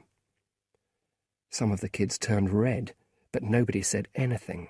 Nobody wanted to argue with Ellie. They watched as Marcus walked from his desk to where Ellie and Zoe were standing. When he got there, Ellie gave him a kiss. Marcus felt very proud as he walked through the school with Ellie and Zoe. The other kids, and even the teachers, stared at them in surprise. When they got to Ellie's classroom, Ellie made him stand outside. He could hear her shouting to the other kids. "OK, listen, everybody. I want you to meet Marcus. He's the only other person in the whole school who likes Kurt Cobain. Come in, Marcus." He walked in, and everybody laughed when they saw him. Ellie and Zoe stood beside him, and Marcus felt Great. Chapter 7. Christmas at Fiona's. Will was feeling depressed. It was only the 19th of November, but he had heard his dad's Christmas song in a supermarket that morning. Will hated Christmas. People knocked on his door, singing the song he hated more than any other song in the world, and expected him to give them money. His dad had hated Christmas too, but for a different reason. It reminded him of how badly he had failed in his life. His famous Christmas song was the only successful song he had ever written. At Christmas, Will's dad had always got depressed and angry and drunk a lot, so it had never been a very happy time for Will. Since his parents had died, Will had usually spent the holiday with friends or girlfriends' families, but this year he had no plans. There was no girlfriend, and so there were no girlfriend's parents. He decided that he would sit at home and watch old films on TV and get drunk, but that didn't seem very Christmassy. He thought about spending Christmas Day with a family. Not his family, because he didn't have one, but a family. He definitely didn't want to spend Christmas with Marcus and Fiona, though, eating vegetarian food, not watching TV, singing Christmas songs with his eyes closed. But the next afternoon, Marcus came round and invited Will to spend Christmas with them. Said Will, "That's very kind of you. But you're coming?" "I don't know." "Why not?" "Because... Don't you want to come?" "Yes, of course I do, but... What about your mum?" "She'll be there too." "Yes, I know, but she wouldn't want me there." "I've already spoken to her about it. I said I wanted to invite a friend, and she said OK. She guessed it was you. I haven't got any other friends." "All right," Will said at last. "I'd love to spend Christmas with you, Marcus." When he arrived at Marcus and Fiona's flat on Christmas Day, he was pleased to find other people there too. There was Marcus's dad, Clive, and his girlfriend, Lindsay, and his girlfriend's mum, all sitting in a line on the sofa. Will was very surprised that Fiona and Clive were still friendly, although their relationship had finished some time ago. The people in Spat hadn't been like that about their broken relationships.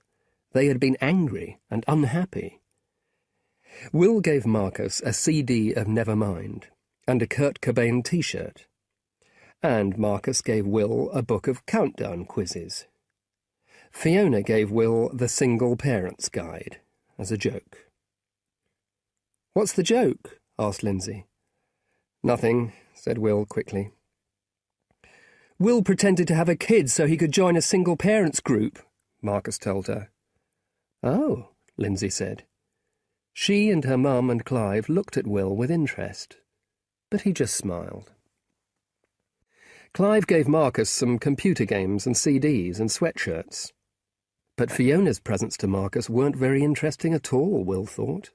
Books and a hairy jumper and some piano music. But Marcus was really pleased with them, and for the first time Will understood that Marcus was a good kid. He didn't need expensive presents to be happy. They had lunch and then watched TV. Marcus was happy and Will felt very relaxed.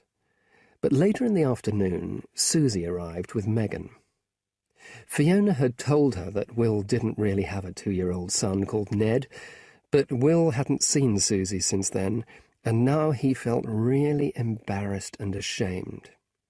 He stood up, and then he sat down again, and then he stood up again, and said he had to go.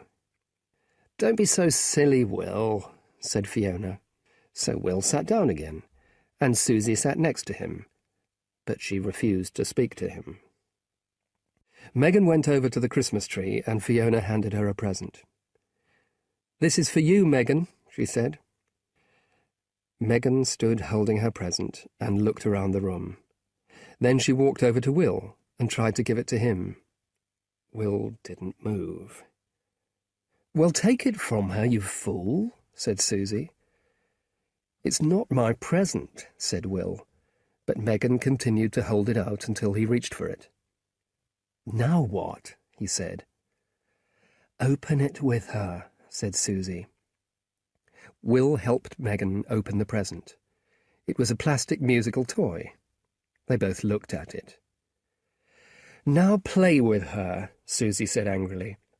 "It's easy to see that you don't know anything about kids, but you should learn. It would be useful to you in your kind of work." "What is your kind of work?" asked Lindsay politely. "He doesn't do anything," Marcus said. "His dad wrote a famous song and he earns £1 million a minute." "He pretends he has a child so he can join single parents groups and meet single mothers," said Susie. "Yes, but he doesn't get paid for that," said Marcus. Will stood up again, but this time he didn't sit down. "Thanks for the lunch," he said. "I'm going home now." "Susie has a right to be angry with you," Fiona said. "Yes, and now I have a right to go home." "But I don't want him to go yet," said Marcus suddenly. "He's my friend. I invited him. I should be able to tell him when he goes home. Why is everyone being so horrible to him? He only pretended to have a kid for a couple of weeks. That's nothing. Kids at school do worse than that every day." "Yes, but Will isn't a kid," said Susie. "Yes, but he's behaved better since then. He never wanted me round his flat every day. I just went. And he bought me those shoes, and he listens when I say I'm having a bad time at school. And he knew who Kurt Cobain was." "Kurt Cobain," said Will. "And you all do wrong things too sometimes," said Marcus. "I mean—" He had to be careful here. He knew he couldn't say anything about the hospital or Fiona. "I mean, how did I first become friends with Will?" "You threw a great big loaf of bread at a duck's head and killed it," said Will. Susie and Fiona started laughing. "Is that true, Marcus?" asked his father. "There was something wrong with it," Marcus said. "I think it was going to die anyway." Susie and Fiona laughed even more. The three people on the sofa looked shocked. Will sat down again. Chapter 8. Falling in Love. Will met a woman called Rachel at a party on New Year's Eve and fell in love with her. He'd never wanted to fall in love, because he'd always thought of it as a very unpleasant experience. He had watched it happen to friends, and had seen them lose weight and sleep, and become unhappy. He was sure that Rachel was going to make him very unhappy, because he didn't think she would find him interesting. Rachel was beautiful and intelligent, and she did drawings for children's books. She sat down next to Will at dinner and asked him questions, but he couldn't think of anything to say. Most people at the party worked in television or had other interesting jobs, but Will didn't have a job, and he hadn't done anything interesting with his life. He watched Countdown and drove around listening to Nirvana. The most interesting thing about his life, Will suddenly realized, was Marcus. He could see that Rachel was quickly losing interest in him. She had begun to talk to the person sitting on her other side, and they were having a conversation about pop music.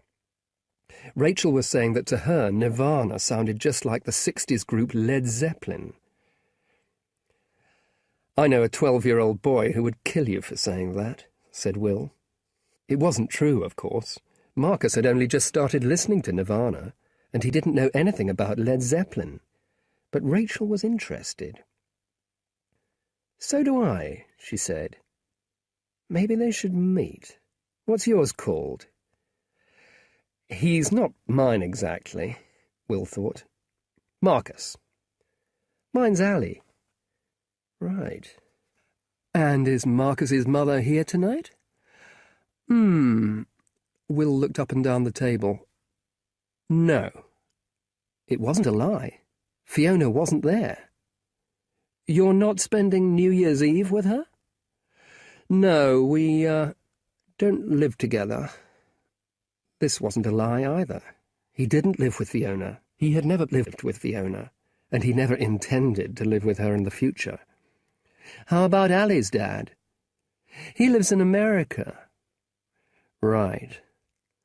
Rachel started to talk about Ali's father, and Will listened. He was very good at listening when a woman told him how badly her ex-husband had behaved. He had heard the same story many times from the women in Spat. At midnight, Will and Rachel kissed, and at 12:30, just before Rachel left, they arranged for Marcus and Ali to meet and compare computer games and CDs. Now Will had a problem. He had allowed Rachel to believe that he had a 12-year-old son because it made him more interesting. He was going to have to talk to Marcus, and he knew the conversation would be difficult. So he took Marcus out to a place full of video machines. "I want you to pretend to be my son," he said. "But why?" asked Marcus. "I don't understand." "Because I've met a woman who thinks you're my son." "Why don't you tell her I'm not your son?" "No." "Why not? I'll tell her if you like. I don't mind." "That's very kind of you, Marcus, but it wouldn't help." Marcus was busy playing one of the video games. "Why not? I don't understand." "Marcus, listen, I'm really interested in this woman. I let her believe you were my son because that's the only reason she might be interested in me." "What do you mean you're really interested in her? Why is she so interesting?" "I fancy this woman, Marcus. I want to go out with her. I want her to be my girlfriend." At last Marcus turned away from the video machine and looked at Will, his eyes shining. "Really?" "Yes, really." Will wanted Rachel to be his wife, his lover, the centre of his world. "How do you know you want her to be your girlfriend?" "I don't know. I just feel it." "Oh," said Marcus. "Well, I feel the same about Ellie. I want her to be my girlfriend." "You want Ellie to be your girlfriend? Not just a friend?" "Well," said Marcus, "I want to be with her all the time, and I want to tell her things before I tell anyone, even you or Mum. And I don't want her to have another boyfriend." So Marcus agreed to help Will. Will called Rachel, and Rachel invited them to lunch the following Saturday. Marcus came round to Will's flat just after midday. He was wearing the hairy jumper that he got from Fiona for Christmas, and a pair of bright yellow trousers. Will looked cool. He was wearing his favourite shirt and a black leather jacket. "Listen," said Marcus, in the car, on the way over to Rachel's place. "If you're my dad, you should know some things about me. When's my birthday?" "I don't know." "August the 19th. And what's my favourite food?" "Tell me." "Pizza. And where did I go on my first trip abroad?" "France?" "No, Spain. And who's my mum?" "What?" The question was such an important one that Will couldn't think what to say. "Your mum's your mum." "So you were married to my mum, and then you separated. Are you worried about that? Am I?" The questions seemed so silly that both Marcus and Will began to laugh. They laughed and couldn't stop. Rachel lived in a tall, thin house full of books and old furniture and photographs. It had a warm, welcoming feel, very different from Will's cool, modern flat. "Come in, both of you," Rachel said. "Come and meet Ali." She shouted up the stairs, "Ali!"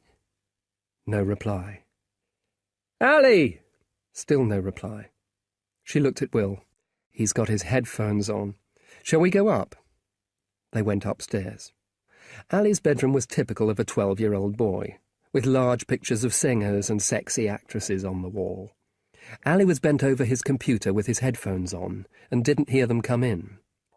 His mother touched him on the shoulder, and he jumped. "Oh, hi. Sorry." Ali stood up and Will immediately saw that Ali and Marcus were very different. Ali was cool, with fashionable boots and trousers, long hair, and even an earring. His face seemed to darken when he saw Marcus's yellow trousers and hairy jumper. "Marcus, Ali, Marcus," said Rachel. "Do you guys want to stay up here?" Marcus looked at Will. "Yes," he said, and for a moment Will loved him. "Okay," said Ali, but he didn't sound very enthusiastic. Marcus knew the lunch with Rachel was very important to Will, and he wanted to help as much as possible. He also thought that if he helped Will with Rachel, then Will might help him with Ellie. But Ali never gave him a chance. "It isn't going to happen," he said, when Rachel and Will had gone downstairs. "No?" said Marcus, although he didn't know what Ali was talking about. "If your dad goes out with my mum, you're dead." "Oh, he's all right," said Marcus. Ali stared at him. "I don't care if he's all right. I don't want him going out with my mum, so I don't want to see you or him round here ever again, okay?" "Can I use the computer? What games have you got?" Marcus said, trying to change the subject. "Are you listening to me?" "Yes, but I'm not sure there's very much I can do at the moment. We've come for lunch, and Will, that's my dad, but I call him Will, he's talking to your mum downstairs, and he's really keen on her, and who knows, she might be keen on him, so—" "She's not keen on him!" Ali suddenly shouted. "She's only keen on me!" Marcus was beginning to realise that Ali was crazy, and he wasn't sure what to do about it. He thought it would be dangerous to stay in Ali's room. He could go downstairs and join Will and Rachel, but he would have to explain that Ali was crazy, and that would be really embarrassing.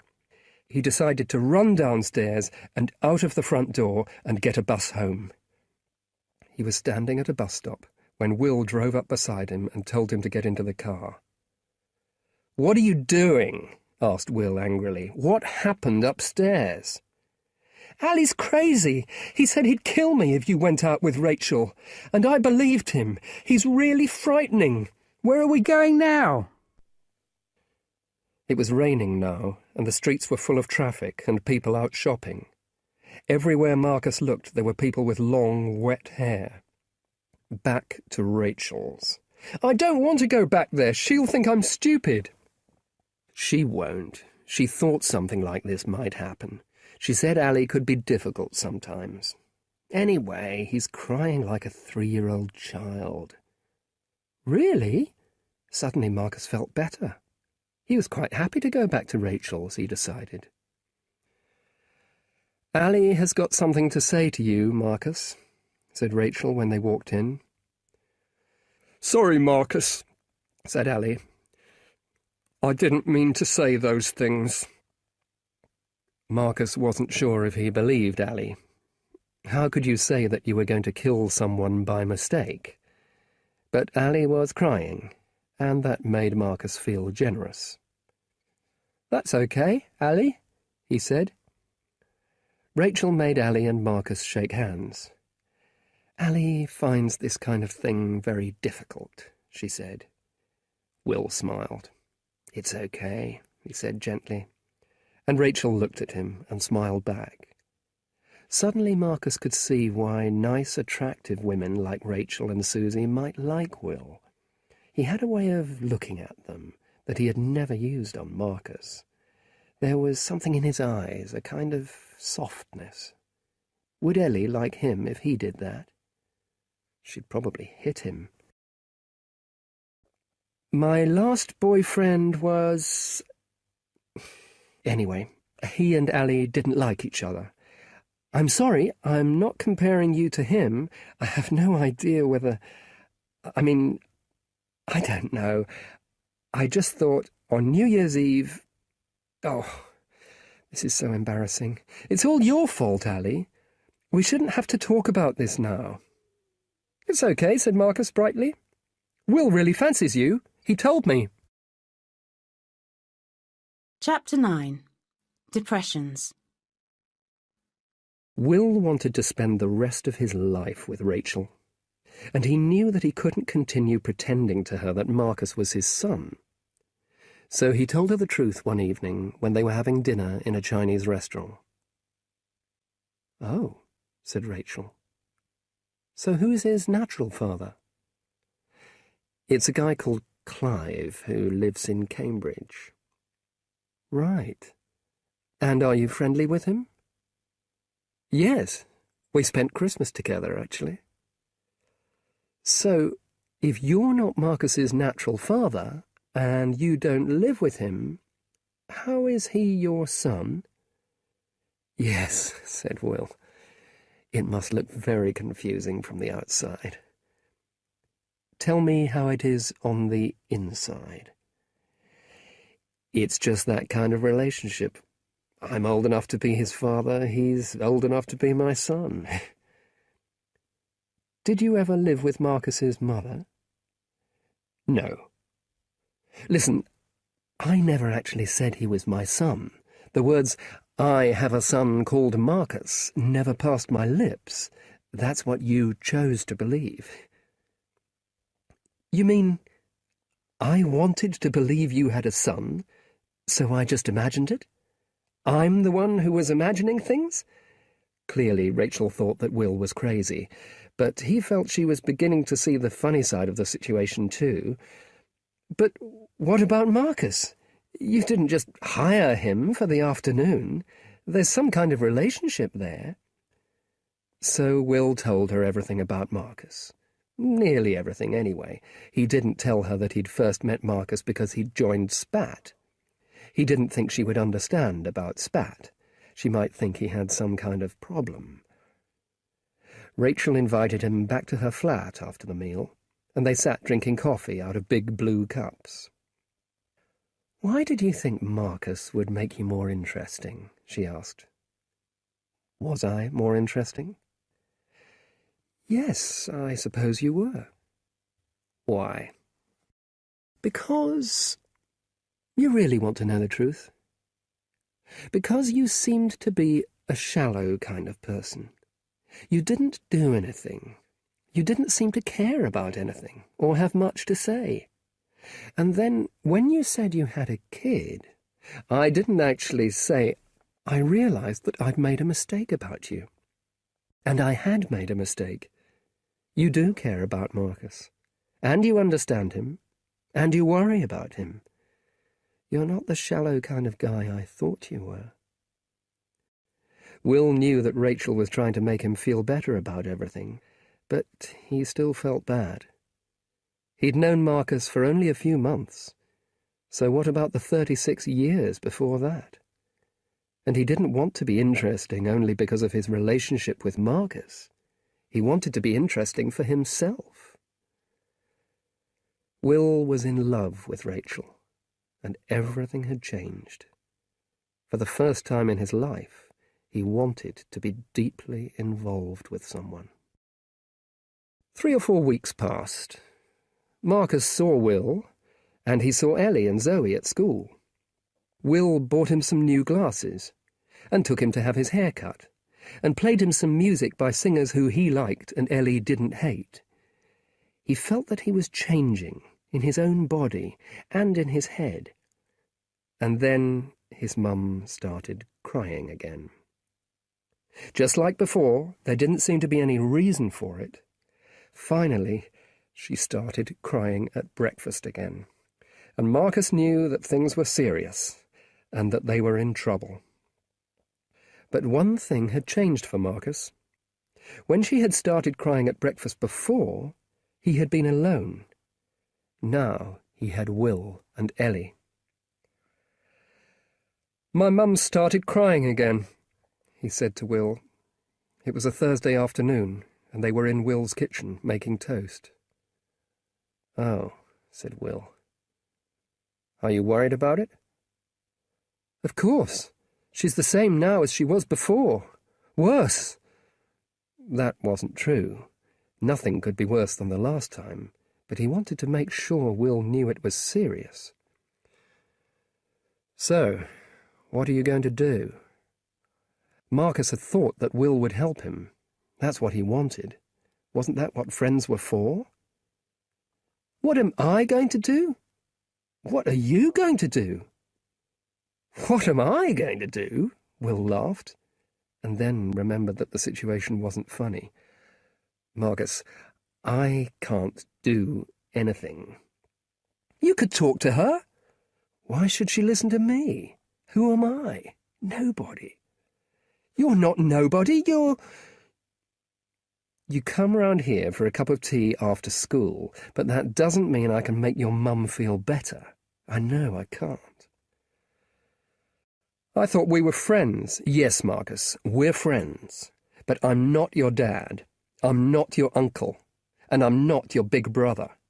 I can tell you who Kurt Cobain is and what trainers to get, and that's all. Do you understand?" "Yes."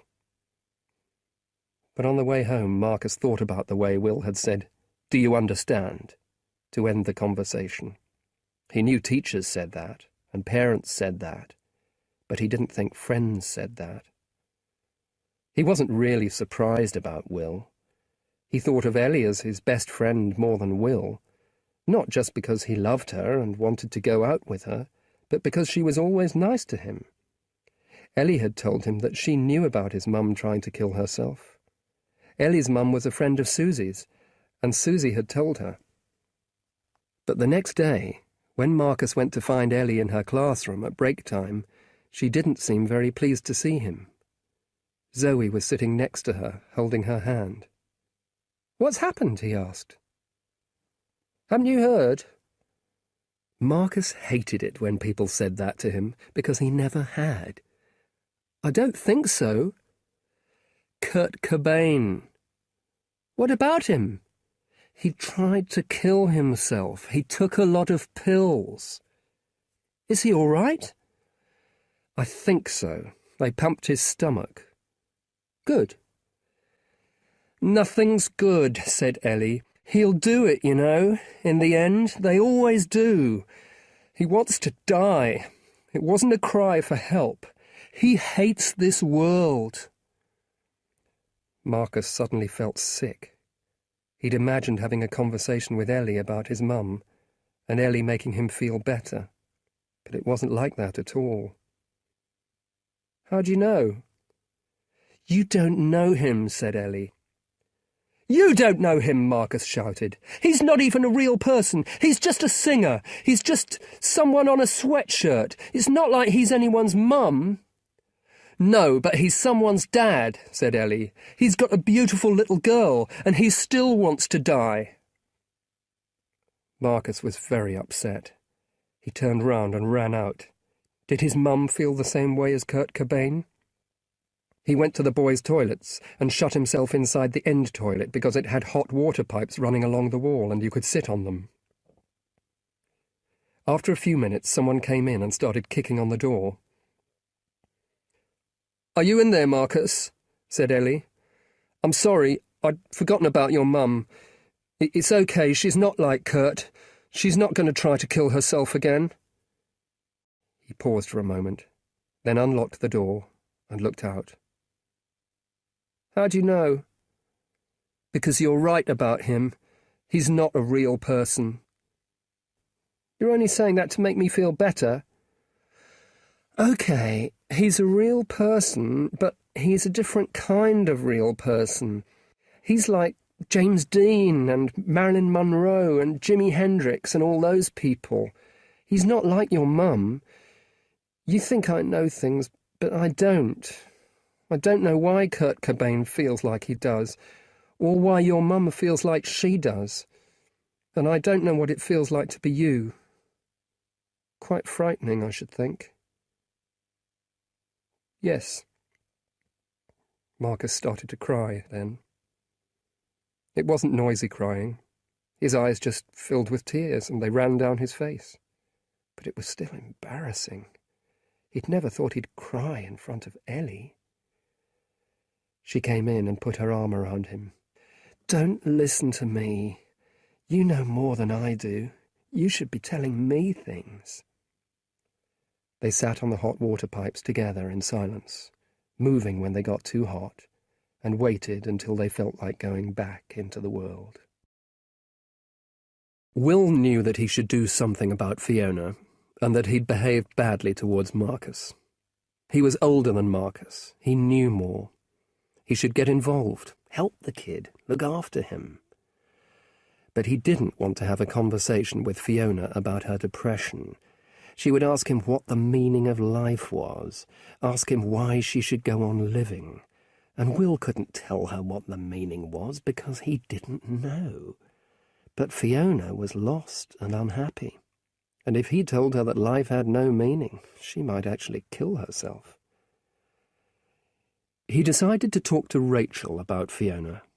They were in Rachel's kitchen making coffee. "A few years ago I got very depressed," said Rachel, "and I thought about killing myself, like Fiona. But I always thought I would do it tomorrow, never today. There were always a lot of reasons to continue living. There were too many things that I'd started but hadn't finished, and I wanted to see what happened." "Fiona must have things like that too." "I don't know," said Rachel. "Perhaps she doesn't. Why don't I talk to her?"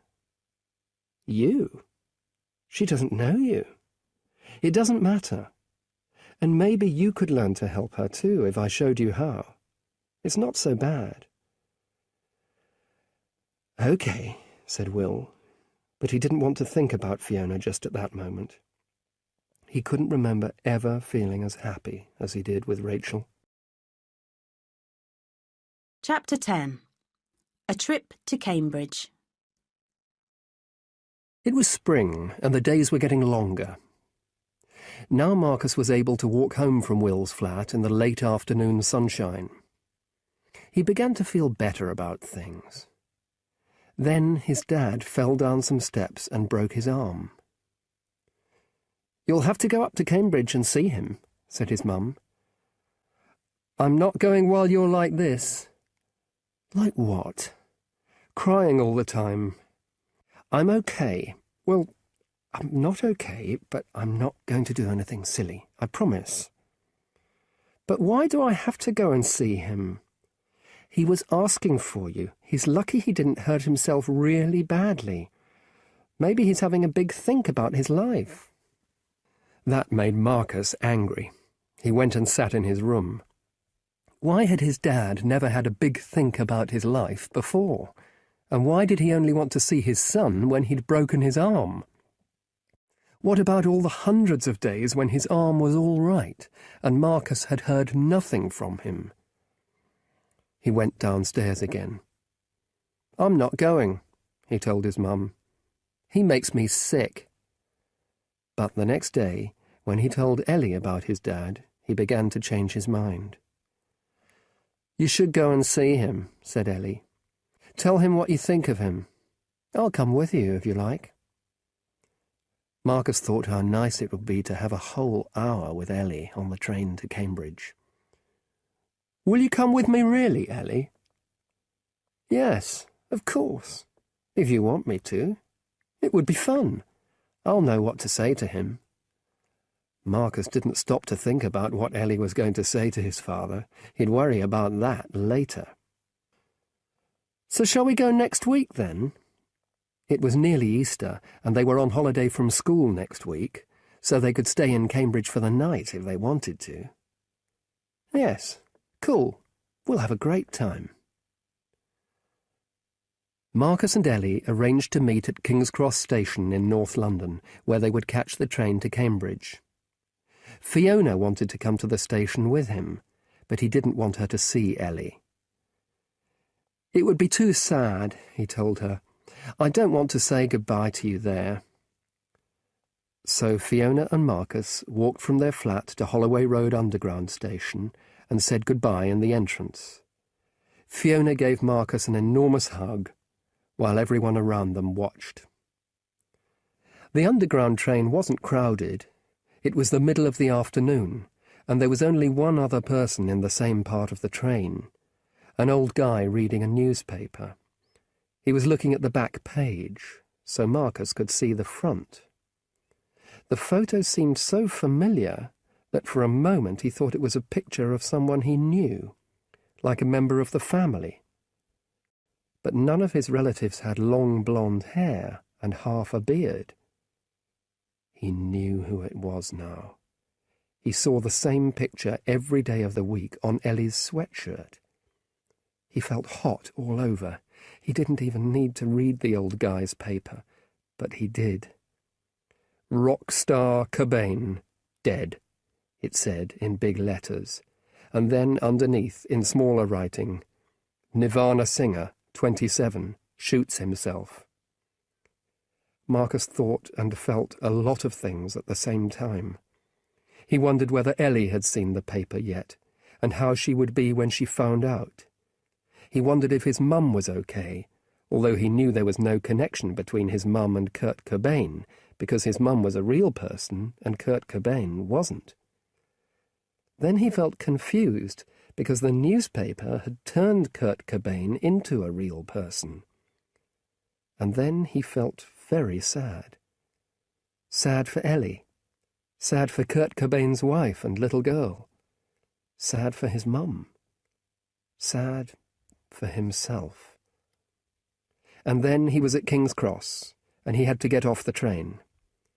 He met Ellie under the information board. She seemed normal. Everyone was carrying a newspaper, so Kurt Cobain was everywhere. There was a whole army of Kurt Cobains marching towards them. Marcus didn't know what to do. He didn't want Ellie to learn that Kurt Cobain was dead. Then he had an idea. "Ellie," he said suddenly, "do you trust me? Yes or no?" "What are you talking about? Of course I trust you." "OK then, close your eyes and hang on to my jacket." "What? Why?" "I watched a programme on TV with my mum once. It was all about learning to trust someone. They made some people close their eyes, and then other people led them around and made sure that they didn't hurt themselves." "Marcus, have you gone mad?" "I'm going to guide you to the train through all these people, and then you'll trust me forever." "Oh, all right." Ellie closed her eyes, and Marcus led her to the part of the station where the Cambridge train was waiting. She didn't see all the people with newspapers coming towards them. Marcus was almost enjoying it, because he liked the feeling of looking after Ellie. "Are we nearly there?" "Yes, the train's there waiting for us." "I know why you're doing this, Marcus," she said suddenly, in a small, quiet voice. He stopped, but she continued to hold him. "You think I haven't seen the paper, but I have." He turned round, but she didn't open her eyes. "Are you okay?" "Yes, well, not really." She felt around in her bag and got out a bottle of vodka. "I'm going to get drunk." Will had arranged to go to a pub in Islington with Rachel and Fiona while Marcus was in Cambridge visiting his father. They would all have a drink and a talk, then Will would leave and Rachel and Fiona would have another drink and a talk. Fiona would feel better about things and not want to kill herself. What could possibly go wrong? Will arrived at the pub first, got himself a drink, sat down and lit a cigarette, and Fiona arrived soon afterwards. But Rachel didn't come. Half an hour passed, and she still hadn't arrived. Will went to phone her, but he only got through to her answer machine. Then he realized the truth. She had never intended to come, because she wanted Will to talk to Fiona by himself. She had said he could learn to help Fiona if she showed him how, and this was what she meant. Will didn't know what to do. He went back to his seat, and he and Fiona sat in silence for some time. Then Fiona started to cry. At first Will tried not to take any notice of her, but he couldn't. He knew he would have to try and help. "What's the matter?" he asked. Nothing. That's not true, is it? Yes, it is. Nothing's the matter. No thing. I'm just like this. I think I probably need to talk to somebody. Do you want to go and get something to eat? Said Will. They went to a pizza restaurant on Upper Street. I'm sorry for being like this, said Fiona, and for being like this with you. Will started to make a joke, but then he thought he would try to say something serious and useful. I'm the one who should apologize, he said.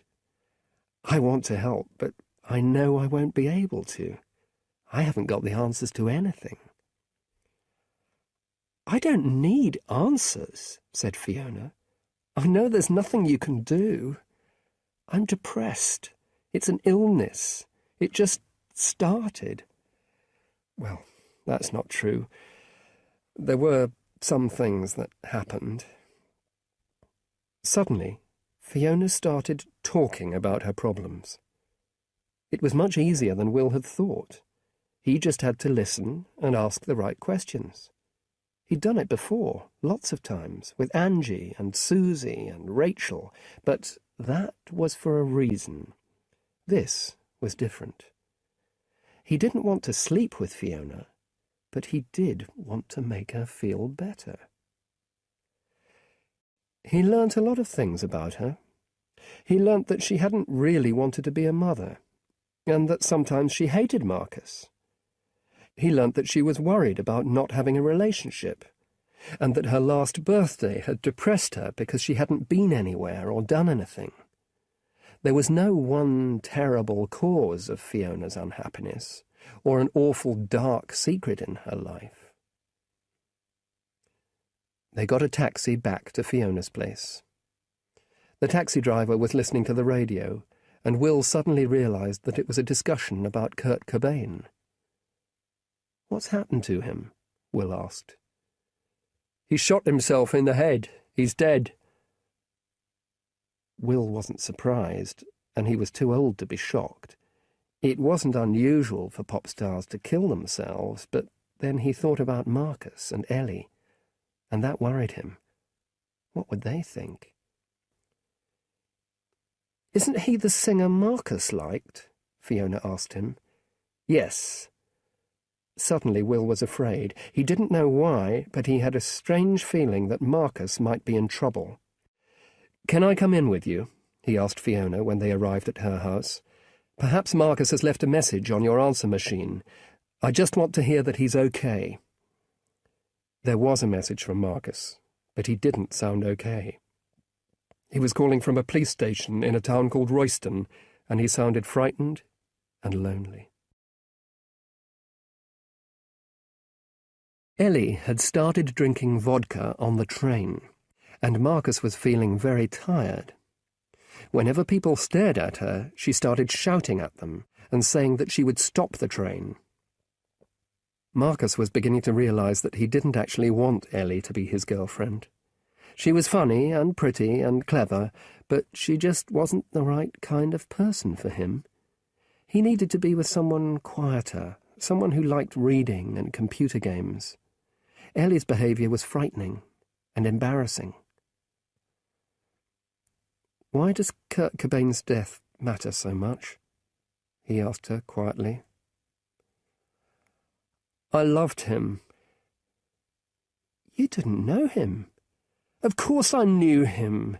I listen to him every day. I wear him on my sweatshirt every day. He understood me. He knew what I felt, and he sang about it." Marcus tried to remember the words of some of the songs on the Nirvana CD that Will had given him for Christmas, but they didn't mean anything to him. "So how were you feeling?" "Angry." "What about?" "Nothing, just life. Life's awful." Marcus thought about that. He realized that Ellie spent her whole time wanting life to be awful and making things difficult for herself, School was awful for her because she wore her sweatshirt every day, which wasn't allowed, and because she shouted at teachers and got into fights. But why didn't she stop doing those things? Her life wouldn't be so awful then. "Do you feel like shooting yourself?" Marcus asked. "Of course. Sometimes, anyway." Marcus looked at her. "That's not true, Ellie." "How do you know?" "Because I know how my mum feels, and you don't feel like that. You have a nice life." "I have an awful life." "No, I have an awful life, and my mum has an awful life, but you— I don't think so. I'll tell you, you don't feel anything like my mum or Kurt Cobain. You shouldn't say that you feel like killing yourself when you don't. It's not right." They sat in silence. Marcus was looking out of the window of the train, wondering what he was going to say to his dad about Ellie. He didn't notice that the train had pulled into Royston station. Suddenly Ellie stood up and jumped off the train. Marcus waited for a moment. Then, with a horrible, sick feeling, he jumped off after her. "What are you doing?" "I don't want to go to your dad's. I don't know him." She walked out of the station, and Marcus followed her. They walked up a side road and onto the high street, past a chemist and a supermarket. Then they came to a music shop with a big cardboard figure of Kurt Cobain in the window. "Look at that," said Ellie. "That's really terrible. They're trying to make money out of his death." She took off one of her boots and threw it at the glass window of the shop as hard as she could. The glass broke, first time. Ellie reached inside and took out the cardboard figure of Kurt Cobain. She sat down outside the shop, holding the figure and smiling a weird little smile. "Oh, Ellie! What did you do that for?" Once again Marcus had the feeling that Ellie didn't have to do what she'd just done. She didn't have to make trouble for herself. He was tired of her behaviour. There was enough trouble in the world without inventing more. The street had been quiet when Ellie broke the window, but the noise of breaking glass had woken Royston up. Some people ran down to see what was happening. "Right, you two, stay there," said a guy with long hair who looked like a hairdresser. "We're not going anywhere, are we, Marcus?" said Ellie, sweetly. Chapter 11. Growing Up. A police car took Marcus and Ellie to the police station. The policemen were nice, really. Ellie had explained that she wasn't a troublemaker or on drugs. She was angry because the owner of the music shop was making money out of Kurt Cobain's death. The policeman thought this was funny and laughed, which made Ellie even more angry. When they got to the police station, they were taken into a little room, and a policewoman came in and started talking to them. She asked them their ages and addresses and what they were doing in Royston. Marcus tried to explain about his dad and the big think, and Kurt Cobain and the vodka, but the policewoman couldn't understand the connection between his dad's accident and Ellie and the shop window. "He didn't do anything," Ellie suddenly said. "I got off the train and he followed. I broke the window. Let him go." "Let him go where?" asked the policewoman. "We've got to phone one of his parents. We've got to phone yours, too." The police telephoned Marcus's dad and Ellie's mum. Then Marcus rang Fiona, but she wasn't in, so he left a message on her answer machine. They sat and waited in silence until Marcus's dad and Lindsay arrived. Neither of them was in a very good mood. Lindsay had had to drive because of Clive's broken arm, and she hated driving. His dad was in pain. He didn't look like a man who had had a big think, or wanted to see his only son. The policewoman left them alone, and Clive sat down on a seat that ran along one side of the room. Lindsay sat down next to him. Marcus looked at his dad unhappily. "He didn't do anything," said Ellie impatiently. "He was trying to help me." "And who exactly are you?" "Who exactly? I'm Eleanor Toyer McCrae, aged 15 years 7 months. I live at 23. What are you doing with Marcus?" "He's my friend." This was news to Marcus. He hadn't felt that Ellie was his friend since they got on the train.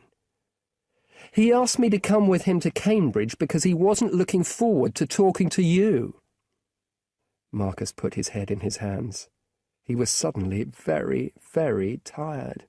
He didn't want to be with any of these people. "I suppose you think all this is my fault," said Clive. "If I had stayed with your mother, you wouldn't be in trouble." "What are you talking about?" said Marcus. "What's happened? I just got off a train." He wasn't tired now, but he was beginning to feel angry. "What's wrong with getting off a train? Ellie's crazy. She broke a window with her boot because it had a picture of a pop star in it. But I haven't done anything, and I don't care if you left home or not. It doesn't make any difference to me. I just wanted to try and look after my friend." Ellie laughed. "Cool speech, Marcus. Can we go now?" "We have to wait for your mother," Clive told her. "She's coming with Fiona. Will's driving them up from London." "Oh, no," said Marcus. The four of them sat there, staring at each other, like characters in a play without an ending. After the police had called Ellie's mum, she had called Fiona. Then Fiona spoke to Clive. Then she called Ellie's mum and offered her a lift up to Royston with her and Will. Ellie's mum was an attractive woman in her early 40s.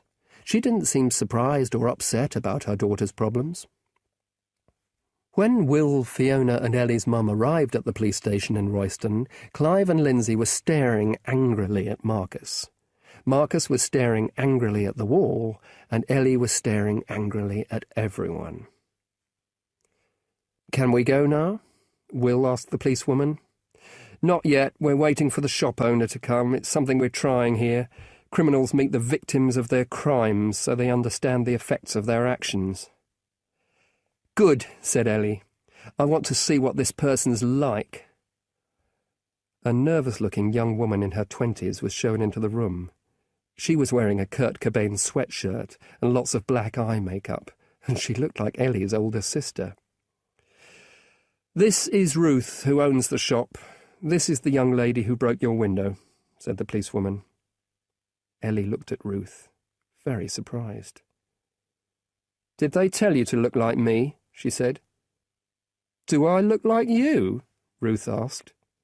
Everyone in the room laughed, including the police officers.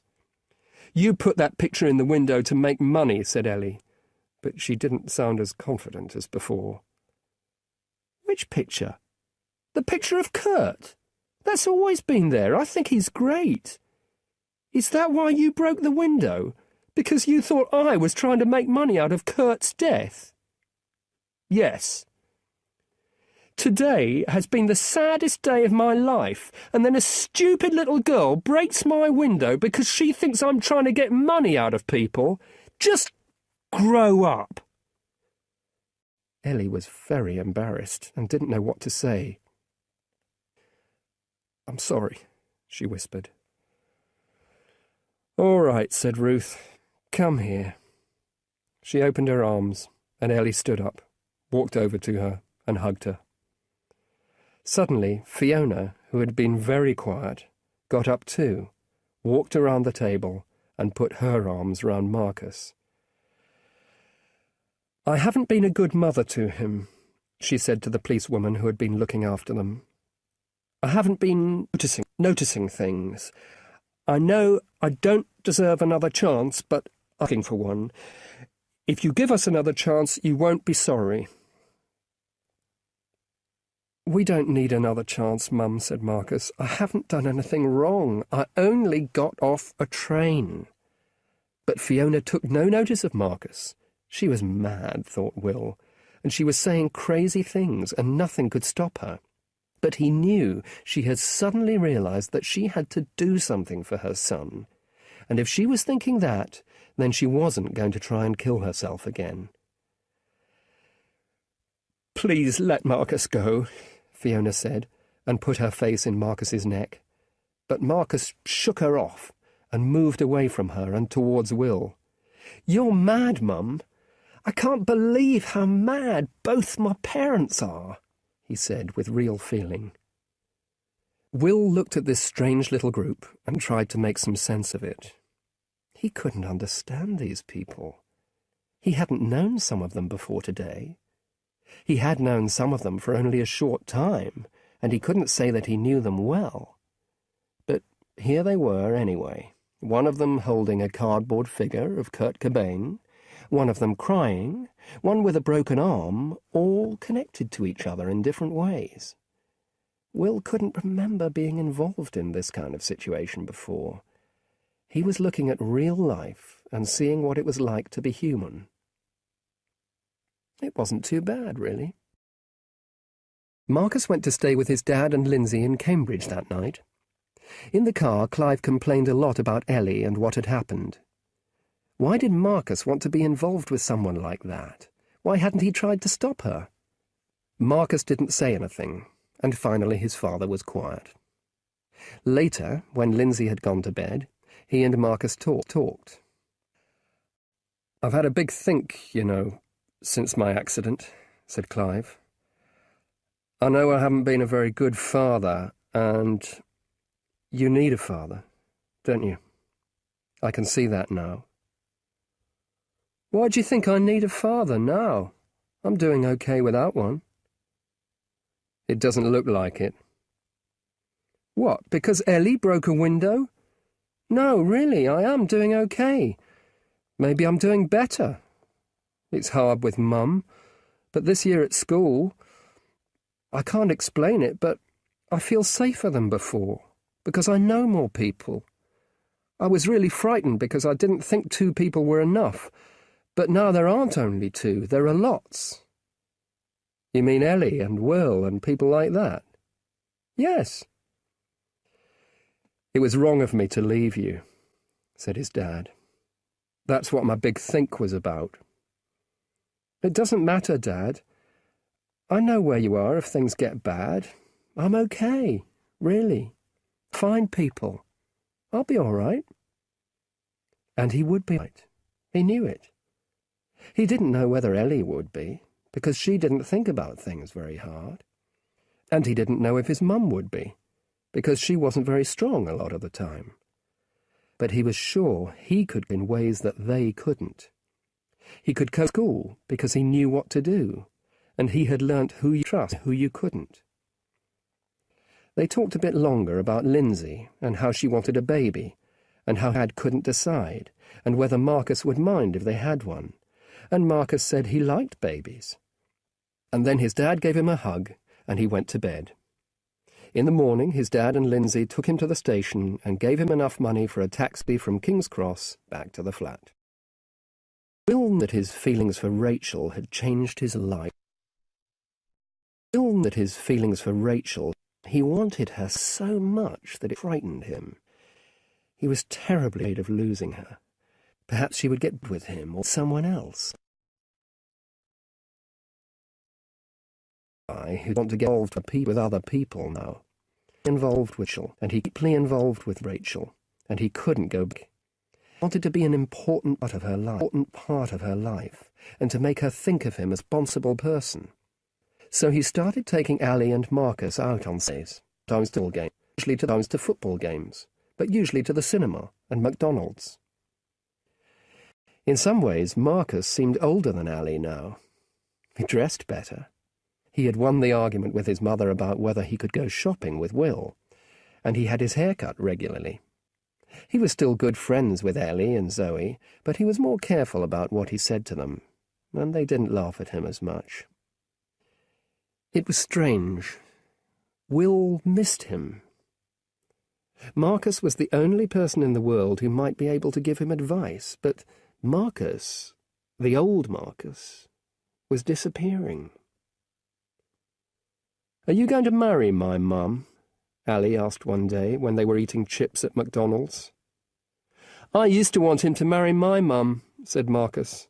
"I thought it would solve all our problems. Your mum's different, though. She's not as confused as my mum." "Do you still want him to marry your mum?" Will stared at them both in disbelief. "No," said Marcus. "I don't think it would help. You're safer as a kid if everyone's friends. Think about it. Your mum and my mum are friends." It was true. Rachel and Fiona saw each other regularly now.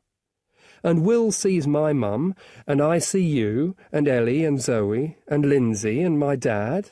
There are lots of people now." One afternoon, when Will took Marcus back to his flat, Marcus disappeared into his bedroom with a quick "thanks." "He seems so much older," Fiona said. "Yes," said Will. "Are you worried about that?" "Why do you ask?" "Of course I am. But you've seemed better recently." "I think I am. I don't know why, but I think I'm more in control of everything." Will thought he knew one of the reasons, but he didn't want to hurt Fiona's feelings.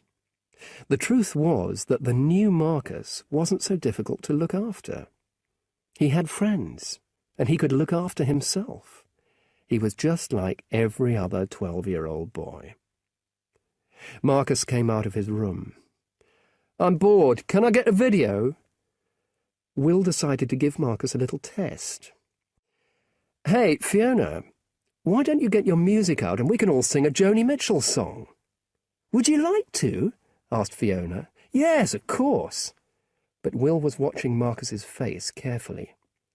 Marcus was looking really embarrassed. "Please, Mum, don't." "But Marcus, you love singing. You love Joni Mitchell." "I don't. Not now. I hate Joni Mitchell."